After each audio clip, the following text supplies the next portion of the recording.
ऐसी ही बेहतरीन कहानियाँ सुनने के लिए केपी नॉवल चैनल को लाइक, शेयर और सब्सक्राइब करें। आने वाली कहानियों के बारे में जानने के लिए हमारे टेलीग्राम से जुड़ें। लिंक डिस्क्रिप्शन में है। BTTH from genius to invincible, अध्याय 141, बस एक छोटा सा जहर। ये ज्ञात होना चाहिए कि नालन जी साम्राज्य के ग्रैंड जनरल थे। नालन कबीले और म्यू कबीले, तीन प्रमुख कबीलों में से एक, दोनों के पास सैन्य शक्ति थी और वे युद्ध के माध्यम से आगे बढ़े थे। ज़ियाओयान की याद में नालन जी एक मजबूत और प्रभावशाली व्यक्ति थे, चौड़े कंधे और मजबूत, उनकी आवाज़ गूंजती और उत्साही थी। यह अब उनके सामने मौत के दरवाजे पर पड़े कमज़ोर बूढ़े आदमी के विपरीत था। वास्तव में जलती हुई जहर एक ऐसी चीज़ है जिसके संपर्क में आने की हिम्मत एक कुलीनदू सम्राट भी नहीं करेगा। इतने सालों तक सहने वाले बूढ़े गुरु ने पहले ही अपनी सीमाएं पार कर ली हैं। नालन सू ने आह भरते हुए अपना सिर हिलाया और पीछे पीछे चल दिया। हाल के वर्षों में नालन कबीले ने पूरे जियामा साम्राज्य में खोज की थी, लेकिन जलती हुई जहर को दूर करने के लिए कोई चमत्कारी दवा नहीं मिली। फिर उसने सावधानी से पूछा, पुण्यवान भतीजे, क्या तुम्हें इलाज की कोई उम्मीद दिखती है? मेरे लिए साफ पानी का एक कटोरा लाओ। मुझे जांच के लिए बूढ़े गुरु के जहरीले खून में से कुछ निकालना है, ज़ियाओयान ने कहा। उसकी भौहें कसकर सिकुड़ गईं। गुरु बूढ़े ने एक बार कहा था कि स्वर्गीय ज्वाला का उपयोग करके शरीर में प्रवेश करके जलते हुए जहर को जलाया जा सकता है। नालन सू ने कहा। ज़ियाओयान ने एक सार्थक मुस्कान दी और शांति से उत्तर दिया, ये सच है कि जलते हुए जहर को स्वर्गीय लपटों से डर लगता है। सिद्धांत रूप में जलते हुए जहर को बाहर निकालने और भस्म करने के लिए शरीर में प्रवेश करने के लिए स्वर्गीय ज्वाला का उपयोग करना चाहिए। लेकिन बूढ़े के पास खुद स्वर्गीय ज्वाला नहीं है, उसने केवल प्राचीन ग्रंथों में उनके बारे में पढ़ा है। वह स्वर्गीय ज्वाला के असली आतंक को कैसे जान सकता है? अगर मैं सीधे शरीर में प्रवेश करने के लिए स्वर्गीय ज्वाला का उपयोग करता हूं और कुछ गलत हो जाता है? नालन सू सीधे दंग रह गया। ज़ियाओयान की अभिव्यक्ति और स्वर ने गूहे को बिल्कुल भी प्रभावित नहीं किया। उसने गूहे की बात पर भी विश्वास नहीं किया। अगर सीनियर नालन अच्छे स्वास्थ्य में होते तो उन्हें विश्रण करने के लिए सीधे स्वर्गीय ज्वाला का उपयोग करना वास्तव में संभव होता। लेकिन उसकी वर्तमान अत्यंत कमज़ोर अवस्था में स्वर्गीय ज्वाला का उच्च तापमान उसे जहर के निष्कासित होने से पहले ही जलाकर मार सकता है। जब ज़ियाओयान ने हाई बोडोंग और यून यून के लिए मुहरें हटाई थीं, तो वे दोनों अच्छे स्वास्थ्य में थे, उनके पास पर्याप्त डुक्यूई और जीवन शक्ति थी। इसके अलावा वे दोनों डू सम्राट थे। लेकिन नालान जी मुश्किल से जीवन से चिपके हुए थे। यदि निहिलिटी डिवोरिंग फ्लेम उनके शरीर में प्रवेश करती तो वे जहर के पूरी तरह से शुद्ध होने से पहले स्वर्गीय ज्वाला की तीव्र गर्मी का सामना नहीं कर पाते, जिससे संभवतः उनकी मौके पर ही मृत्यु हो जाती। जल्द ही ज़ियाओयान ने जहर का अपना विश्लेषण पूरा कर लिया। लिटिल फेरी डॉक्टर के साथ बिताए गए समय ने जहरों के बारे में उनकी समझ को बहुत बढ़ा दिया था।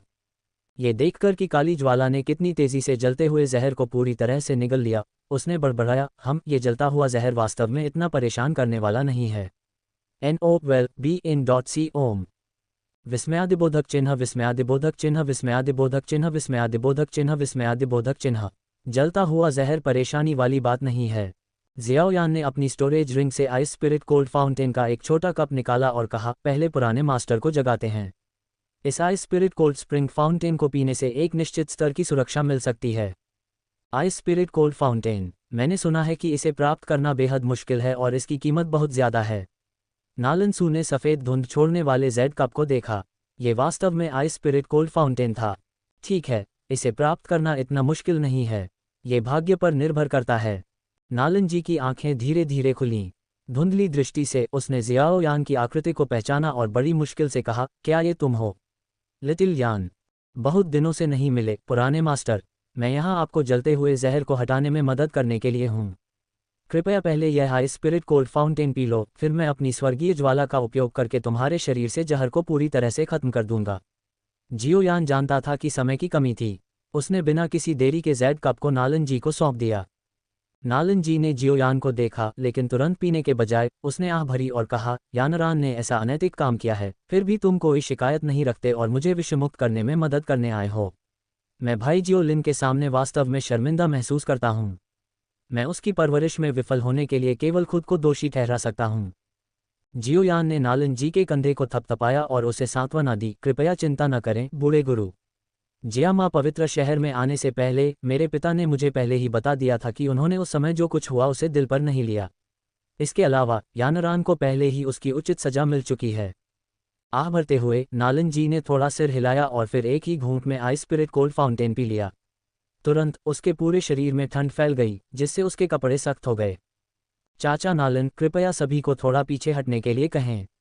स्वर्गीय ज्वाला का उच्च तापमान आसपास के वातावरण को जला सकता है। कृपया सावधान रहें, जियाओ यान ने गंभीरता से कहा और बिस्तर के पास चला गया। नालन सू ने तनावपूर्ण भाव से पूछा, पुण्यवान भतीजे, इस बार सफलता के बारे में तुम्हें कितना भरोसा है? एक आत्मविश्वास भरी मुस्कान के साथ जियाओ यान ने नालन जी की पीठ पर अपना हाथ रखा और गर्व से घोषणा की, मैं दूसरों के लिए नहीं बोल सकता, लेकिन जब मैं कार्रवाई करता हूं तो स्वाभाविक रूप से मेरी सफलता दर 100% होती है। धमाका, ऊर्जा के अचानक विस्फोट ने नालन जी के शरीर पर मौजूद वस्त्रों को पाउडर में बदल दिया, जिससे एक बेहद दुबला शरीर दिखाई दिया जो कंकाल जैसा था। जियाओ यान ने तुरंत ज्वाला मंत्र प्रसारित किया, शून्यता भक्षण ज्वाला को अपनी मेरिडियन के माध्यम से अपनी हथेली में प्रवाहित किया। उनकी अत्यधिक शक्तिशाली आध्यात्मिक शक्ति ने काली ज्वाला को नलन जी के शरीर में निर्देशित किया। नलन जी का शरीर अचानक हिल गया। उसका मूल कंकाल शरीर वास्तव में अपने आकार से दोगुना हो गया, जैसे कि फुलाया गया हो। उसकी पूरी त्वचा उबले हुए झींगे की तरह चमकदार लाल हो गई। नलन जी ने अपने दांत भींचे, लेकिन अपनी युद्ध कठोर इच्छाशक्ति के साथ भी वह दर्द में चिल्लाने से खुद को रोक नहीं सका। बूढ़े गुरु, कृपया अपने दांत पीसें और अपनी डूक्यूई को आराम दें। स्वर्गीय ज्वाला का विरोध न करें। जियाओ यान की अभिव्यक्ति कठोर हो गई। उनकी दुर्जय आध्यात्मिक शक्ति ने नलन जी के अपने डूक्यूई को प्रसारित करने के सहज प्रयास को दबा दिया।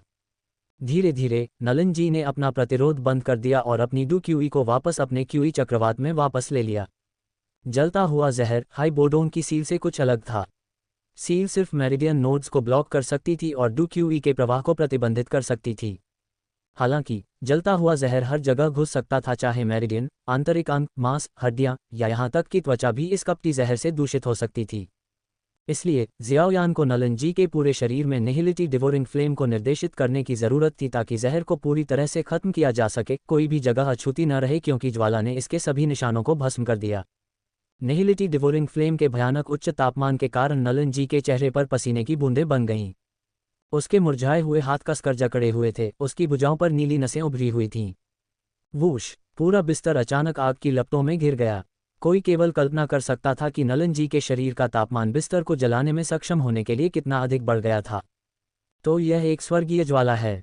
कितनी भयानक गर्मी। नालन सू, जो केवल डू स्पिरिट क्षेत्र में थी, नालन जी के शरीर से निकलने वाली तीव्र गर्मी से हैरान और भयभीत महसूस करने से खुद को रोक नहीं पाए।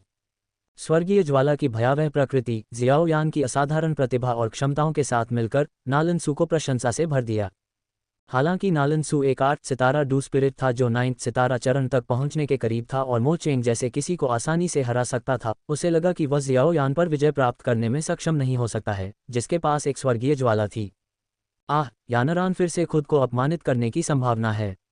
नालन सू स्वाभाविक रूप से 3 साल के द्वंद्व के बारे में जानती थी, जिस पर उसकी बेटी ने जियाओ यान के साथ सहमति व्यक्त की थी।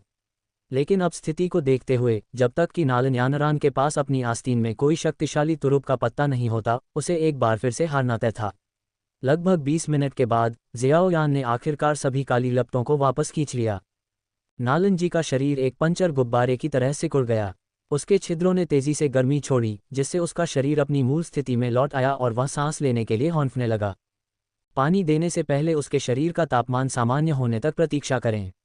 मैं उसे फिर से हाइड्रेट करने और उसकी शारीरिक शक्ति को बहाल करने के लिए एक गोली तैयार करूंगा। कल तक वह सामान्य गतिविधियों और आहार को फिर से शुरू करने में सक्षम हो जाएगा। यदि 1 सप्ताह के बाद भी जलते हुए जहर के फिर से प्रकट होने के कोई संकेत नहीं मिलते हैं, तो ये पूरी तरह से समाप्त हो गया है। जियाओ यान खड़ा हुआ और जल्दी से पुराने प्रबंधक को निर्देश दिया। नालन सू ने जियाओ यान को देखा, जो बहुत ही तथ्यात्मक रूप से बोल रहा था, और आश्चर्य में पूछा, यह ऐसे ही साफ हो गया है? न केवल नालन सू, बल्कि नालन जी भी चकित थे। उसने अपनी मुट्ठियां भींच लीं, एक बार फिर अपने शरीर में डूकिंग की शक्ति को महसूस करते हुए। उसका शरीर पहले कभी इतना हल्का और तरोताजा महसूस नहीं कर रहा था। ऐसा लग रहा था जैसे जहर के साथ साथ उसकी पुरानी अंदरूनी चोटें भी खत्म हो गई हों। बस थोड़ा सा जहर, 20 मिनट पहले से ही धीमा है। अध्याय 142, हुन कबीले की तरह और भी ज्यादा। अरे दोस्तों, मैं अभी भी जिंदा हूँ। सौभाग्य से निष्कर्षण के साथ सब कुछ ठीक रहा। एंटीबायोटिक दवाओं के कारण मुझे पहले कुछ दिनों तक बहुत ज़्यादा नींद और थकान का सामना करना पड़ा, लेकिन अब मैं बहुत बेहतर महसूस कर रहा हूं और कल से नियमित अपडेट शेड्यूल फिर से शुरू करने की उम्मीद करता हूं। इस सप्ताह से इस कहानी के लिए अपडेट शेड्यूल बदलकर प्रति सप्ताह 5 अध्याय हो जाएगा। तारांकन तारांकन तारांकन तारांकन तारांकन तारांकन। 1 सप्ताह तक निरीक्षण करना केवल एक एहतियात है ताकि जलते हुए जहर में कोई अज्ञात गुण न हो। ये सिर्फ सावधानी बरतने के लिए है। अगर पुराने मास्टर को ठीक लगता है तो वह बिस्तर से उठकर अब इधर उधर घूम सकते हैं। पानी पीने से पहले अपने शरीर के ठंडा होने तक इंतज़ार करना याद रखें। अभी पानी पीना उबलते पानी पीने जैसा होगा। ये सिर्फ इसलिए है क्योंकि आपके शरीर में अभी भी आइस स्पिरिट कोल्ड फाउंटेन है, इसलिए आपको उच्च तापमान महसूस नहीं होता है, जियो यान ने एक अनुभवी और जानकार दिव्य चिकित्सक की तरह बात करते हुए समझाया। ये सुनकर नालन जी बिस्तर से उठे और कुछ कदम चले। हल्केपन की उस अनुभूति ने उनकी आंखों में आंसू ला दिए। उन्होंने वर्षों से ऐसा महसूस नहीं किया था। पिताजी, आपको कैसा लग रहा है? नालन सू ने जल्दी से पूछा। बहुत बढ़िया, बिल्कुल बढ़िया। मैं पहले से कहीं ज़्यादा आराम महसूस कर रहा हूँ, नालन जी ने अपने चेहरे पर मुस्कान के साथ कहा, क्योंकि उन्हें अपने शरीर की स्थिति का एहसास था। फिर उन्होंने जियाओ यान की ओर कृतज्ञता से देखा, जो पास में शांति से खड़े थे। उन्होंने राहत के साथ कहा, छोटे यान, मैं बस एक असभ्य बूढ़ा आदमी हूँ जो शिष्टाचार या औपचारिकताओं के बारे में बहुत कुछ नहीं समझता। हमारे नालन कबीले ने एक बार सार्वजनिक रूप से घोषणा की थी कि जो कोई भी जलते हुए जहर को ठीक कर सकता है, उसे संतोषजनक इनाम दिया जाएगा। इससे पहले कि जियाओ यान मना कर पाता, नालन सू ने उसके कंधे को थपथपाया और कहा, पुण्यवान भतीजे, कृपया मना मत करो। उस समय यानरान के साथ हुए मामले ने हमारे कबीले की विश्वसनीयता खो दी थी। इस बार हमें अपना वादा पूरा करना चाहिए। आपको कीमिया के लिए औषधीय सामग्री की आवश्यकता है न? हालांकि हमारा नालन कबीला कीमियागर कबीला नहीं है, लेकिन हमारे पास कीमती औषधीय सामग्री और स्वर्गीय खजाने का संग्रह है। उनमें से कुछ स्वर्गीय खजाने हैं जो आध्यात्मिक शक्ति को बढ़ा सकते हैं। आप कीमियागरों को वास्तव में ऐसी चीज़ों की आवश्यकता है न? जियाओ यान की आंखें ये सुनकर चमक उठीं कि आध्यात्मिक शक्ति को बढ़ाने में सक्षम स्वर्गीय खजाने हैं। ऐसे खजाने अत्यंत दुर्लभ थे और कीमियागरों के लिए बहुत मूल्यवान थे। आखिरकार आध्यात्मिक शक्ति के लिए साधना पद्धतियां डूक्यूई महाद्वीप पर खो गई थीं। कीमियागरों के लिए अपनी आध्यात्मिक शक्ति बढ़ाने का एकमात्र तरीका औषधीय गोलियां और स्वर्गीय खजाने थे। आध्यात्मिक शक्ति को बढ़ाने वाले स्वर्गीय खजाने को पहले स्थान पर विकसित करना स्वाभाविक रूप से कठिन था। इस तथ्य के साथ कि सभी कीमियागर उनके लिए जमकर प्रतिस्पर्धा करते थे, उन्हें बाजार में प्राप्त करना और भी कठिन हो गया। आमतौर पर आध्यात्मिक शक्ति को बढ़ाने वाले स्वर्गीय खजाने मिटीर नीलामी घर की डी क्लास नीलामी में नीलाम किए जाने के लिए पर्याप्त मूल्यवान थे। जियाओ यान ने नालन सू का पीछा किया और वे धीरे धीरे कमरे से बाहर निकल गए। नालन सू ने कहा, पुण्यवान भतीजे, तुम अगले कुछ दिनों के लिए हमारे घर में क्यों नहीं रहते? तुम्हारा पुराना कमरा अभी भी उपलब्ध है। जैसे ही जियाओ यान विनम्रता से मना करने वाला था, उसने दूर से नालन यानरान को शालीनता से जल्दी जल्दी आते देखा। उसने शायद जियाओ यान के हवेली में आने के बारे में सुना था और जल्दी से वहां पहुंच गई थी। जियाओ यान, NOWELL-BE-IN.C क्या बात है? नालन यानरान जियाओ यान के सामने रुकी, अपने दांत पीसते हुए, और गंभीर भाव से बोली, मुझे पता है कि हमारे बीच दुश्मनी है, लेकिन अगर तुम्हारे पास स्वर्गीय ज्वाला है तो क्या तुम मेरे दादाजी को बचा सकते हो? बदले में तुम्हें जो भी चाहिए, बस उसका नाम बताओ। मैं तुम्हारी मांग को पूरा करने के लिए अपनी पूरी शक्ति से काम करूंगी। ये पहले ही हल हो चुका है, भले ही यह पहले ही हो चुका हो। नालन सू ने जब उसकी उलझन भरी अभिव्यक्ति देखी तो वह भौंचक्का रह गया और असंतुष्ट होकर बोला, यानरान, अपने शिष्टाचार का ध्यान रखो। तुम इतनी तुच्छ मानसिकता वाले सज्जन व्यक्ति का न्याय कैसे कर सकती हो? गुणी भतीजे शियाओ यान ने पहले ही तुम्हारे दादाजी को विषमुक्त कर दिया है। हम दवा के कमरे में जाकर सामग्री लाने वाले थे ताकि वह तुम्हारे दादाजी को स्वस्थ करने के लिए औषधीय गोलियां परिष्कृत कर सके। नालन यानरान की आंखें अविश्वास में चौड़ी हो गईं। वह जलता हुआ जहर जिसके खिलाफ एल्डगूहे भी असहाय थे, वास्तव में हल हो गया था। और वह कब से गायब थी? 1 घंटा भी नहीं। बस एक छोटा सा जहर, जिक्र करने लायक नहीं। जियाओ यान ने धीरे से मुस्कुराते हुए बजरी के रास्ते पर इत्मीनान से चलते हुए अपनी निगाहें आगे की ओर टिकाए रखीं, क्योंकि वह नालन सू के पीछे पीछे दवा के कमरे की ओर जा रहा था। नालन यानरान ने जब सुना कि वह उसके दादा के ठीक होने में मदद करने के लिए औषधीय गोलियों को परिष्कृत करने जा रहा है, तो वह जिज्ञासा से उसके साथ चली गई। जब वह जियाओ यान के पीछे चल रही थी तो वह अपने पिता के साथ सौहार्दपूर्ण ढंग से बातचीत कर रहे युवक की ओर नजरें चुराने से खुद को नहीं रोक पाए। हालांकि उसका सुंदर चेहरा शांत था, लेकिन उसका दिल बहुत हिल गया था। आखिरकार उनकी सगाई अभी तक रद्द नहीं हुई थी। पिछले 3 सालों से वह लगातार इस सगाई का पुनर्मूल्यांकन कर रही थी। ये पहली बार था जब उसने जियाओ यान को करीब से देखा था। पुण्यवान भतीजे, क्या तुम इस बार हर 8 साल में आयोजित होने वाली अल्केमिस्ट ग्रैंड मीटिंग में भाग लेने के लिए जियामा सेक्रेट सिटी आए हो? नालन सू ने पूछा। वह टूर्नामेंट मेरे लिए नहीं है, ये पर्याप्त चुनौतीपूर्ण नहीं लगता, जियाओ यान ने जवाब दिया। जब वह आया तो है बोडोंग ने उससे अल्केमिस्ट ग्रैंड मीटिंग का जिक्र किया था। हाई बोडोंग ने उसे प्रतियोगिता में भाग लेने के लिए प्रोत्साहित किया था। अतीत में गुहे ने अपने टीएच4 कीमिया कौशल के साथ चैंपियनशिप जीती थी और बाद में मिस्टी क्लाउड संप्रदाय के पूर्व संप्रदाय नेता यूशान द्वारा अतिथि बुजुर्ग के रूप में शामिल होने के लिए आमंत्रित किया गया था। यह मिस्टी क्लाउड संप्रदाय द्वारा प्रदान किए गए प्रचुर संसाधनों की बदौलत ही था कि गुहे 10 साल से भी कम समय में टीएच6 तक पहुंचने में सक्षम था और यहां तक कि रानी मेडुसा की स्वर्गीय लॉ के लिए प्रतिस्पर्धा करने की हिम्मत भी कर पाया। हालांकि जैसा कि जियाओ यान ने कहा, ऐसी प्रतियोगिता में भाग लेना दूसरों को धमकाने के समान होगा।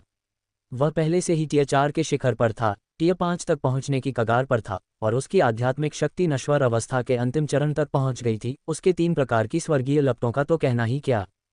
जियाओ यान का अल्केमिस्ट ग्रैंड मीटिंग में भाग लेना एक कॉलेज के छात्र द्वारा प्राथमिक विद्यालय के बच्चों को धमकाने जैसा होगा। ये बहुत बेशर्मी होगी। तुम्हारा लहजा वैसा ही घमंडी है जैसा 3 साल पहले था, नालन यानरान ने पलटकर कहा। यह आदमी वाकई आत्मविश्वासी था। उसके चेहरे पर आत्मविश्वास शब्द खुदा हुआ था। जियाओ यान ने अपना सिर नालन यानरान की ओर घुमाया, मुस्कुराया और कहा, लेकिन 3 साल पहले की तरह मैं सिर्फ तथ्य बोल रहा हूँ। नालन सू ने हल्के से अपना गला साफ किया और बीच में टोकते हुए कहा, हम आ गए हैं। नेक भतीजे, अगर तुम्हें यहाँ कुछ चाहिए तो तुम बिना किसी की अनुमति के ले सकते हो। दवा कक्ष में प्रवेश करने और विशाल स्थान को देखने पर जियाओ यान नालन कबीले की गहरी नींव की प्रशंसा किए बिना नहीं रह सका। ये सिर्फ एक दवा कक्ष नहीं था, यह एक पूर्ण विकसित औषधीय सामग्री का गोदाम था। अनगिनत अलमारियों में कई तरह की कीमती औषधीय सामग्री रखी हुई थी। उनमें से सबसे कम ग्रेड मध्यम श्रेणी का था। निम्न श्रेणी की सामग्री यहाँ रखने के योग्य भी नहीं थी। ये सांप लोगों की जनजाति के खजाने से मुकाबला कर सकता है। मेडुसा, तुम निश्चित रूप से गरीब हो, जियोयान ने खुद से कहा। सोने की तरह कीमती औषधीय तत्व भी एक प्रकार की कठोर मुद्रा थी जिसका उपयोग धन को संरक्षित करने के लिए किया जा सकता था। कुछ तत्व तो लंबे समय तक संग्रहित होने पर और भी अधिक मूल्यवान हो जाते थे। नालन सू का पीछा करते हुए अंदर तक वे एक एकांत कक्ष में पहुंचे जहां एक जेड फूलदान में एक पौधा जियोयान के सामने आया। ये 7 जादुई हरी आत्मा लार है। जियोयान ने एक नज़र में अपने सामने दुर्लभ फूल को पहचान लिया। यह एक उच्च श्रेणी का स्वर्गीय खजाना था। पुण्यवान भतीजे की आंखें तेज हैं। यह एक स्वर्गीय खजाना है जो पिताजी को संयोग से मिला, नालन सू ने मुस्कुराते हुए समझाया। नालन यानरान ने 7 जादुई हरी आत्मा लार को देखते ही निगल लिया। यहाँ तक कि गुहे भी इसे चाहता था क्योंकि यह सीधे आध्यात्मिक शक्ति को बढ़ा सकता था, लेकिन नालन जी ने इसे अंत में नहीं बेचा। पूरा कमरा एक हल्की शांत सुगंध से भर गया था। ये पौधा पूरी तरह से हरे रंग का था, ऐसा लग रहा था जैसे इसे उच्च गुणवत्ता वाले हरे जैद से तराशा गया हो। पौधे के ऊपर 7 अलग अलग रंगों वाला एक फूल धीरे धीरे खिल रहा था। जियाओयान ने अपने सामने 7 जादुई हरी आत्मा लार की सावधानीपूर्वक जांच की और सोचा, इस 7 जादुई हरी आत्मा लार की मदद से मैं अपनी आध्यात्मिक शक्ति को और बढ़ा सकता हूँ। उसके पास पहले से ही आध्यात्मिक शक्ति के लिए एक असाधारण उच्च जन्मजात प्रतिभा थी। स्पिरिट और गैदरिंग सोल तकनीक और 8 पंखों वाले फ्लेम डायमंड टाइगर की बची हुई आत्मा की साधना के साथ उसकी आध्यात्मिक शक्ति एक उच्च श्रेणी के 5वें स्तर के कीमियागर के स्तर तक पहुंच गई थी। उसने शुरू में सोचा था कि आध्यात्मिक शक्ति में टीएच 6 तक पहुंचने में बहुत समय लगेगा, लेकिन उसने उम्मीद नहीं की थी कि नालन जी के पास 7 जादुई हरी आत्मा लार होगी। मेरी आध्यात्मिक शक्ति मेरी डूकी हुई साधना से बहुत अधिक है।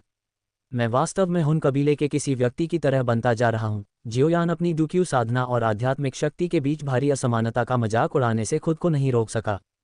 अध्याय 143 टीएच 6 आध्यात्मिक शक्ति। जियाओयान ने अपने दिल में उत्साह को दबा लिया और अपने होठों को चाटा। ये वस्तु वास्तव में उसके लिए बेहद उपयोगी थी। हे चून की पुण्यशाली भतीजे जियाओयान ने पुराने गुरु के जलते हुए जहर को ठीक कर दिया है, इसलिए ये 7 जादुई हरी आत्मा लार अब तुम्हारा अधिकार है, नलन सू ने मुस्कुराते हुए कहा, स्वाभाविक रूप से जियाओयान की आंखों में उत्सुकता को देखते हुए। तो फिर मैं तुम्हारा बहुत आभारी हूँ। मुझे अपनी आध्यात्मिक शक्ति बढ़ाने के लिए वास्तव में 7 जादुई हरी आत्मा लार की आवश्यकता है। जियाओयान ने औपचारिकता नहीं निभाई। हालांकि उसे शुरू में किसी इनाम की उम्मीद नहीं थी, अगर वे उसे ये दे रहे थे तो वह निश्चित रूप से स्वीकार करेगा। जियाओयान ने नलन सू की ओर कृतज्ञता में अपने हाथों को मोड़ा और कुछ नहीं कहा। आगे बढ़ते हुए उसने सावधानी से 7 जादुई हरी आत्मा लार को अपनी भंडारण अंगूठी में रख दिया। हालांकि इस 7 जादुई हरी आत्मा लार को एक भंडारण रिंग में संग्रहित किया जा सकता है, आपको इसे हर दिन 1 घंटे के लिए सूरज की रोशनी में रखना चाहिए, अन्यथा यह अपने आप ही सूख जाएगी। आपको ये याद रखना चाहिए, नालन सू ने उसे याद दिलाया। मम्मा, मैं समझ गया, जियोयान ने सिर हिलाया। नालन यानरान मदद नहीं कर सका लेकिन बेहद निराश महसूस कर रहा था क्योंकि उसने जियो यान को 7 जादुई हरी आत्मा लार को दूर ले जाते देखा था। युद्ध में आध्यात्मिक शक्ति की सहायता छोटी नहीं थी। अब उसके खिलाफ उसकी जीत की संभावना और भी कम थी। ये वास्तव में निराशाजनक था। दवा कक्ष में एक चक्कर लगाने और नालन जी के लिए गोलियों को परिष्कृत करने के लिए कुछ औषधीय सामग्री एकत्र करने के बाद जियो यान ने उन्हें और परेशान नहीं किया। वह दवा कक्ष से बाहर चला गया और बेतरतीब ढंग से एक आंगन पाया, अपनी औषधीय कड़ाही निकाली और गोलियों को परिष्कृत करना शुरू करने वाला था। आप यहाँ गोलियों को परिष्कृत करने जा रहे हैं? नालन यानरान ने आश्चर्य से कहा। क्या कीमियागर आमतौर पर गोलियों को परिष्कृत करने के लिए एक शांत जगह नहीं ढूंढते हैं, दूसरों द्वारा परेशान किए जाने से डरते हैं? और फिर भी आप इस चहल पहल भरे प्रांगण में सिर्फ गोलियां ही परिष्कृत करने जा रहे हैं। क्या आपको दूसरों द्वारा आपकी तकनीकों पर जासूसी करने का डर नहीं है? जियाओ यान ने एक कश के साथ औषधीय कड़ाही में 10,000 जानवरों की लौ का एक गुच्छा फेंक दिया। जैसे ही उसने औषधीय सामग्री डाली, उसने बेपरवाही से कहा, यह कोई उच्च स्तरीय गोली नहीं है, बस एक टियर 2 हाइड्रेटिंग गोली और एक टियर 3 रक्त पुनःपूर्ति गोली है। टियर 3? क्या ये काफ़ी नहीं है? नालन यानरान पूरी तरह से हैरान थी। वह खुद 2 तीसरे दर्जे के कीमियागरों को जानती थी। एक शाही परिवार की छोटी राजकुमारी ह्यूएर थी, जो कीमियागर एसोसिएशन के डिप्टी चेयरमैन की प्रशिक्षु थी। वह बेहद प्रतिभाशाली थी और छोटी उम्र से ही कीमिया से परिचित थी, फिर भी वह अभी केवल टियर 3 तक ही पहुंची थी। दूसरा गुहे का प्रत्यक्ष शिष्य लियू लिंग था, जिसने बचपन से ही कीमिया सीखने के लिए गुहे का अनुसरण किया था और वह भी तीसरे दर्जे का कीमियागर था। ये दोनों ही कीमियागर ग्रैंड मीटिंग की चैंपियनशिप के लिए प्रबल दावेदार थे। फिर भी जब उन्होंने टियर 3 की गोलियों को परिष्कृत किया तो उन्हें इसे गंभीरता से लेने की आवश्यकता थी और उनकी सफलता दर 100% होने की गारंटी नहीं थी। जैसे ही जियो यान ने गोलियों को परिष्कृत करना शुरू किया, नालन कबीले के कई नौकर उत्सुकता से देखने के लिए इकट्ठा हो गए।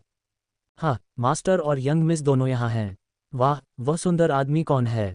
वह वास्तव में आंगन में गोलियां परिष्कृत कर रहा है। ये युवक इतना परिचित क्यों लग रहा है? जिसने भी 10 साल तक हवेली में काम किया है, उसे पता होना चाहिए, है न? क्या वह युवा master in law, young miss Nalan के मंगेतर, जियो कबीले के यंग मास्टर जियो यान नहीं हैं? कई लंबे समय से सेवारत कर्मचारियों ने जियो यान की शक्ल पहचान ली और गपशप करने लगे।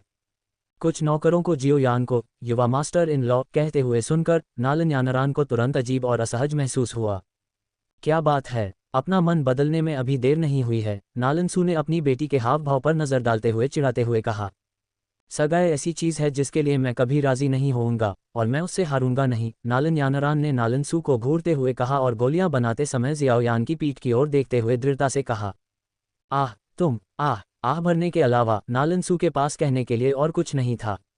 उसने 3 साल तक उससे तर्क करने की कोशिश की थी, वह सब कुछ कहा जो वह कह सकता था, लेकिन इसका कोई फायदा नहीं हुआ। जल्द ही पिता पुत्री की जोड़ी की चकित आंखों के सामने जियाओ यान ने आसानी से 2 औषधीय गोलियां बनाना समाप्त कर दिया और उन्हें एक ब्रोकेट बॉक्स में रख दिया, जिसे उसने नालन सू को सौंप दिया। बॉक्स के अंदर 2 गोलियों को देखते हुए नालन सू ने गंभीरता से जियाओ यान को देखा और पूछा, क्या तुम सच में अल्केमिस्ट ग्रैंड मीटिंग में भाग नहीं ले रहे हो? तुम्हारे असाधारण कीमिया कौशल के साथ चैंपियनशिप जीतने की तुम्हारी संभावनाएं काफ़ी अधिक हैं, है न? जियाओ यान ने बिना किसी प्रतिबद्धता के कंधे उचकाए और कहा, मैं हमेशा बाहर कीमिया का अभ्यास करता रहा हूँ। मैं अभी तक अल्केमिस्ट एसोसिएशन में टेस्ट देने भी नहीं गया हूँ और मैं इसके बारे में परेशान नहीं होना चाहता। पुण्यवान भतीजे, अगर तुम भाग लेना चाहते हो तो हमारा नालन कबीला तुम्हारे लिए जमानत दे सकता है और तुम्हें प्रारंभिक दौर से छूट दे सकता है। नालन सू ने अपने हाथ हिलाकर निर्णायक रूप से प्रस्ताव दिया। तुम्हारे दयालु प्रस्ताव के लिए धन्यवाद चाचा नालन, मैं इस पर विचार करूंगा, लेकिन ये टूर्नामेंट मेरे लिए बहुत आकर्षक नहीं है। मैं अभी भी अकेले साधना करना पसंद करता हूँ। जियाओ यान ने अपने हाथों को मोड़ा और मुस्कुराया। मैं पहले साधना करने के लिए अपने कमरे में वापस आऊँगा, कहीं ऐसा न हो कि मैं पीछे रह जाऊँ और दूसरों से आगे निकल जाऊँ। उसने अपना हाथ हिलाया और सीधे अतिथि कक्ष की ओर बढ़ गया, पीछे केवल एक लापरवाह सिलहुट छोड़ गया। नालन सू ने नालन यानरान को देखा, जो अपने दांत पीस रही थी और अपनी मुट्ठियां भींच रही थी, और कहा, बेटी, अगर तुम हार गई तो क्या तुम सच में उसकी नौकर या गुलाम बनोगी? मुझे लगता है कि तुम्हारे जीतने की संभावना बहुत कम है। हालांकि नालन सू ने जियाओ यान की असली ताकत नहीं देखी थी, लेकिन ये तथ्य कि वह आसानी से मो चेंग को मार सकता था, ये साबित करता है कि उसकी ताकत निश्चित रूप से उसके स्पष्ट साधना स्तर से कहीं अधिक थी। हालांकि मैं, नालन यानरान, एक महिला हूँ, मेरा वचन पत्थर की तरह ठोस है और मैं इस तरह से हार मानने से इनकार करती हूँ। जियाओ यान स्वाभाविक रूप से नहीं जानता था कि नालन यानरान क्या सोच रही थी। उसने केवल नौकर या गुलाम बनने की उसकी प्रतिज्ञा को एक मजाक के रूप में माना। अभी उसके दिमाग में केवल 3 शब्द थे, हॉल ऑफ सोल्स। मैं उस बूढ़े आदमी हुनहुजी से वाकई तंग आ चुका हूँ। जियामा पवित्र शहर इतना बड़ा है, कौन जानता है कि आत्माओं का हॉल किस कोने में छिपा है। जियाओयान ने टेबल पर सोल कमांड टोकन को देखा, जिस पर कोई प्रतिक्रिया नहीं दिखी। वह मानसिक रूप से थका हुआ महसूस कर रहा था। उसने शुरू में सोचा था कि जियामा पवित्र शहर में पहुंचने पर सोल कमांड टोकन उसी तरह प्रतिक्रिया करेगा जैसा उसने पीस टाउन में किया था और उसे आत्माओं के हॉल तक ले जाएगा। लेकिन कोई प्रतिक्रिया नहीं हुई। उसने अब तक आत्माओं के हॉल की एक झलक भी नहीं देखी थी। इसे भूल जाओ, वैसे भी अभी भी समय है। अगर मैं पूरे जियामा पवित्र शहर को खोजता हूं तो मुझे अंततः इसे ढूंढने में सक्षम होना चाहिए। जियाओयान ने इसके बारे में बहुत अधिक सोचने की जहमत नहीं उठाई। चूंकि वह जियामा पवित्र शहर में आया था, तो क्या आत्माओं के हॉल में पैर रुक सकते हैं और भाग सकते हैं? उसने धीरे धीरे अपनी आंखें बंद की और स्पिरिट और गैदरिंग सोल तकनीक का संचार करना शुरू कर दिया। उसने तुरंत 7 जादुई हरी आत्मा लार का उपयोग नहीं किया। उसे आत्मा प्रशिक्षण विधि को एक अड़चन तक साधना था और फिर 7 जादुई हरी आत्मा लार का उपयोग करके एक ही बार में बाहर निकलना था। ... अगले कुछ दिन जियाओयान के लिए अवकाश के एक दुर्लभ समय के रूप में बीते। एक बार को छोड़कर जब याफी ने उसके लिए अभ्यास करने के लिए कीमती औषधीय सामग्री का एक बैच लाया, वह हर दिन या तो साधना या गोलियों को परिष्कृत करने में बिताता था। डी क्लास क्यू विधि की शक्ति ने उसे बहुत तेज गति से डू क्यू की साधना करने की अनुमति दी। कुछ समय पहले ही वह 4 स्टार डू ग्रैंड मास्टर बनने के लिए आगे बढ़ा था। जियाओयान ने अनुमान लगाया कि 1 या 2 महीने में वह एक और स्टार को आगे बढ़ा सकता है। वह 1 साल के भीतर डू स्पिरिट क्षेत्र तक भी पहुंच सकता है। जियामा साम्राज्य के इतिहास में 19 वर्षीय डू स्पिरिट कभी नहीं दिखाई दिया था। इसके अलावा ये किसी भी औषधीय गोलियों या आकस्मिक मुठभेड़ों का उपयोग किए बिना था, केवल घर पर एकांत साधना पर निर्भर था। यदि वह औषधीय गोलियों की सहायता को जोड़ता तो जियाओयान का अनुमान था कि वह केवल आधे साल में डू आत्मा क्षेत्र तक पहुंच सकता था। लेकिन डी क्लास क्यू विधि के साथ डू क्यूई की खेती की गति की तुलना में उसकी आत्मा प्रशिक्षण विधि की खेती थोड़ी भी पीछे नहीं थी।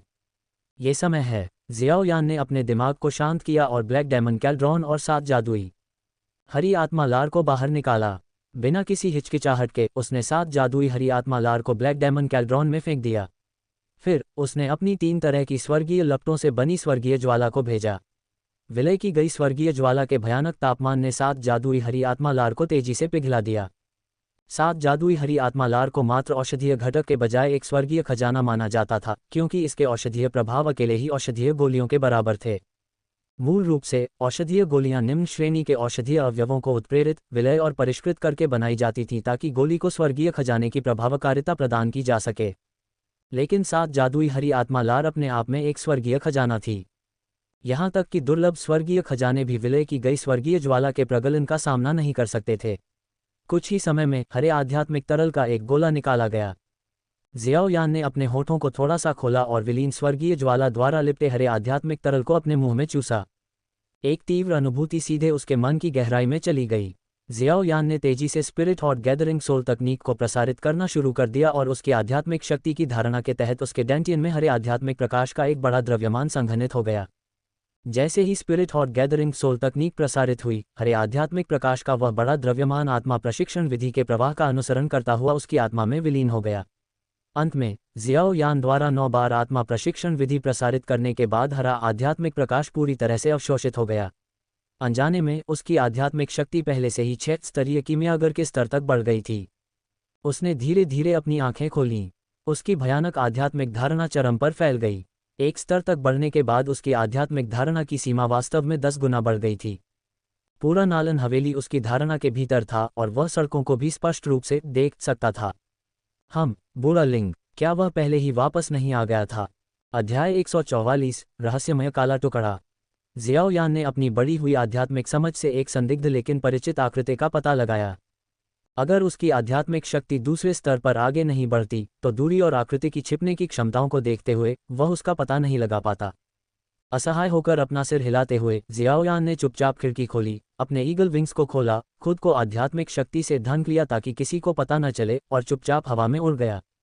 उस समय 1 किलोमीटर दूर एक सराय में एक रहस्यमयी आकृति दूर से जियाओयान की हर हरकत को गुप्त रूप से देख रही थी। आकृति पूरी तरह से एक काले रंग के लबादे में लिपटी हुई थी। उसने अपना सिर थोड़ा ऊपर उठाया और चांदनी में एक सांवला बूढ़ा चेहरा दिखाई दिया। ये व्यक्ति कोई और नहीं बल्कि लिंग यंग था, जिसे जुनेर ने जियाओयान की रक्षा करने के लिए भेजा था। इस बच्चे की आध्यात्मिक शक्ति साधना इतनी जल्दी कैसे सुधर गई? एक छोटे से डू ग्रैंड मास्टर बच्चे पर नज़र रखने के लिए मुझे पकड़े जाने से बचने के लिए इतनी दूर रहना पड़ता है। लगता है मैं वाकई बूढ़ा हो रहा हूँ। लिंग यंग ने दूर से देखा। उसने जियाओयान की बातचीत को सुनने के लिए पास जाने की भी हिम्मत नहीं की। बूढ़ा लिंग अभी भी तगड़ा और जोरदार है। तुम्हें बूढ़ा कैसे माना जा सकता है? विस्मयादिबोधक चिन्ह, विस्मयादिबोधक चिन्ह, विस्मयादिबोधक चिन्ह, विस्मयादिबोधक चिन्ह, विस्मयादिबोधक चिन्ह, विस्मयादिबोधक चिन्ह। अचानक सराय के ऊपर से एक आवाज़ आई। लिंग यंग की खोपड़ी तुरंत सुन्न हो गई क्योंकि उसने पहचान लिया कि यह किसकी आवाज़ थी। ये कैसे संभव है? मैंने तो ध्यान ही नहीं दिया। लिंग यंग पागल हो रहा था। वह जियाओयान पर लगातार नज़र रख रहा था। हालांकि वह बहुत करीब नहीं जा सकता था, लेकिन उसकी चरम डू सम्राट शक्ति ने उसे बहुत दूर से ही चीज़ों को महसूस करने की अनुमति दी। फिर भी इतनी दूरी पर भी जियाओयान ने न केवल उसे खोज लिया, बल्कि चुपके से उसके पास पहुंच गया। उसे पता भी नहीं चला, भले ही दूसरा पक्ष सराय के ठीक ऊपर था। आध्यात्मिक शक्ति से ओतप्रोत जियाओयान की आवाज़ सुनाई दी, बूढ़े लिंग, क्या तुम बातचीत करने के लिए आना चाहोगे? लिंग यंग को अचानक थोड़ा दुख हुआ। वह जियानान अकादमी से जियामा पवित्र शहर तक आया था। एक शिखर डू सम्राट होने के बावजूद उसे पहुंचने में 2 दिन लग गए थे। उसने 2 दिन से जियाओयान की निगरानी भी नहीं की थी और उसे पहले ही खोज लिया गया था। कितना निराशाजनक। अब उसे ये भी नहीं पता था कि वह जुनेर को ये कैसे समझाएगा। खुद को संभालते हुए लिंग यंग एक छाया में बदल गया और सराय की छत पर दिखाई दिया, जहां उसने काली आंखों वाले, काले बालों वाले युवक को मुस्कुराते हुए इंतजार करते देखा। लिंग यंग ने उस मुस्कुराते हुए भाव को देखकर अपने दिल में ठंडक महसूस की और जल्दी से कहा, युवा मास्टर जियाओयान, यह मेरा अपना विचार था और इसका युवा में से कोई लेना देना नहीं है। जियाओयान ने हंसते हुए कहा, बूढ़े लिंग, तुम सच में झूठ बोलने में अच्छे नहीं हो, है न? मैंने तो कुछ भी नहीं कहा, फिर भी तुमने कबूल कर लिया। स्पष्ट रूप से लिंग यंग जैसे कुलीन डू सम्राट ने अपने पूरे जीवन में मुट्ठी भर से ज्यादा बार झूठ नहीं बोला होगा। बूढ़े लिंग, इतना घबराओ मत। मैं यहाँ कोई उपद्रव करने नहीं आया हूँ। मैं वास्तव में खुश हूँ कि जुनेर मेरी सुरक्षा के बारे में चिंतित है। हालांकि मुझे निगरानी रखना पसंद नहीं है, लेकिन अगर इससे जुनेर का मन शांत हो सकता है तो बूढ़ा लिंग तब तक मेरा पीछा करना जारी रख सकता है जब तक कि मैं नालिन यानरान के साथ द्वंद्व पूरा नहीं कर लेता। द्वंद्व युद्ध के बाद बूढ़ा लिंग मेरी सुरक्षा की रिपोर्ट करने के लिए वापस आ सकता है और मुझे जुनेर को एक पत्र देने में मदद कर सकता है। एक बार जब द्वंद्व युद्ध खत्म हो जाता है और मैं अपने कबीले के मामलों को सुलझा लेता हूं, तो मैं जल्द ही उसके साथ इन अकेडमी में आगे बढ़ने के लिए जियानान अकादमी लौट जाऊंगा, ताकि उसे मेरे बारे में चिंता करने की ज़रूरत न पड़े। जियाओयान ने एक सौम्य मुस्कान के साथ धीरे से कहा। लिंग यंग ने एक व्यंग्यात्मक मुस्कान पहनी थी। वह एक प्रतिष्ठित शिखर डू सम्राट था, गो कबीले का सबसे शक्तिशाली डू सम्राट। और तुम चाहते हो कि मैं एक संदेशवाहक कबूतर बनूं? असहाय रूप से सिर हिलाते हुए लिंग यंग ने कहा, मैं समझता हूँ युवा मास्टर जियाओयान, आपकी आध्यात्मिक शक्ति वास्तव में दुर्जेय है। आप इतनी बड़ी दूरी पर भी मुझे पहचानने में कामयाब रहे। जुनेर की हाल की स्थिति के बारे में संक्षेप में पूछताछ करने के बाद जियाओयान मन की शांति के साथ अपने कमरे में लौट आया। उसने लिंग यंग को यह भी बताया कि वह अगले दिन अल्केमिस्ट एसोसिएशन का दौरा करेगा। जैसे ही वह अपने कमरे में दाखिल हुआ, जियाओयान के चेहरे पर भाव गंभीर हो गए। सौभाग्य से मेरी आध्यात्मिक स्थिति में सुधार हुआ है। अन्यथा अगर लिंग यंग को पता चला कि मैं आत्माओं के हॉल की खोज कर रहा था, तो यह अनावश्यक परेशानी ला सकता था। जब वह वुटैन शहर में था, हुनहुजी कुछ ढूंढने आया था और हमेशा जानबूझकर जुनेर से दूर रहता था। ये सब उसके पीछे के गुट की वजह से था। जियाओयान के अनुमान के अनुसार हुन कबीले जिससे हुनहुजी संबंधित था, संभवतः जुनेर के कबीले के साथ प्रतिस्पर्धी संबंध रखता था। दोनों पक्ष किसी चीज के लिए होड़ कर रहे थे। मैं नालिन यानरान के साथ द्वंद्व पूरा करने के बाद धीरे धीरे आत्माओं के हॉल की खोज करूंगा। जियाओयान ने जानबूझकर लिंग यंग से कहा था कि वह द्वंद्व के बाद वापस आएगा ताकि वह पहले निकल जाए। अगर वह सीधे लिंग यंग को भगा देता तो यह संदेह पैदा कर सकता था। ... जियाओयान अगली सुबह जल्दी अपने कमरे से निकल गया। किसी भी मामले में उसे कम से कम लिंग यंग को दिखाने के लिए एक शो तो करना ही था। छोटा यान इतनी जल्दी बाहर जा रहा है। नंगे सीने नालन जी आंगन में व्यायाम कर रहे थे और पसीना बहा रहे थे। कुछ दिनों के स्वास्थ्य लाभ के बाद उसका शरीर काफी ठीक हो गया था। उसने कुछ मांसपेशियां प्राप्त कर ली थीं और अब वह दुबला पतला नहीं दिखता था। जियाओयान ने सिर हिलाया और कहा, मम्मा, मैं एक गोली को परिष्कृत करना चाहता हूं, लेकिन मुझे कुछ मुश्किल से मिलने वाली औषधीय सामग्री की आवश्यकता है। इसलिए आज मैं अल्केमिस्ट एसोसिएशन के मुख्यालय का दौरा करने की योजना बना रहा हूं, ताकि देख सकूं कि क्या मैं उन्हें पा सकता हूं और शायद कुछ अच्छी वस्तुएं भी खरीद सकूं। नालन जी ने अपना पसीना पोंछा और कहा, ठीक है। वैसे मैंने पहले ही अल्केमिस्ट एसोसिएशन से बात कर ली है। कुछ दिनों में एक आंतरिक परीक्षा होगी। यदि आप अल्केमिस्ट ग्रैंड मीटिंग में भाग लेने में रुचि रखते हैं तो आप आंतरिक परीक्षा के लिए सीधे अल्केमिस्ट एसोसिएशन जा सकते हैं। यदि आप पास हो जाते हैं तो आप सीधे अंतिम उन्मूलन चरण में प्रवेश कर सकते हैं। समझ गया। नालन हवेली से निकलते हुए जियामा सेक्रेट सिटी में कई सड़कों के चौराहे पर एक बहुत बड़ी इमारत खड़ी थी जो पूरे साल गोलियों की खुशबू की धुंध में लिपटी रहती थी। दो भव्य प्राचीन शब्द अल्केमिस्ट एसोसिएशन जो भड़कीले स्ट्रोक में लिखे गए थे एक हल्की चांदी की रोशनी से चमक रहे थे, जिससे राहगीरों की निगाहें अनायास ही उस पर पड़ जाती थीं। जियामा साम्राज्य में अल्केमिस्ट एसोसिएशन के मुख्यालय के रूप में यहां पहुंचने पर खुद सम्राट को भी सम्मान दिखाना पड़ता था।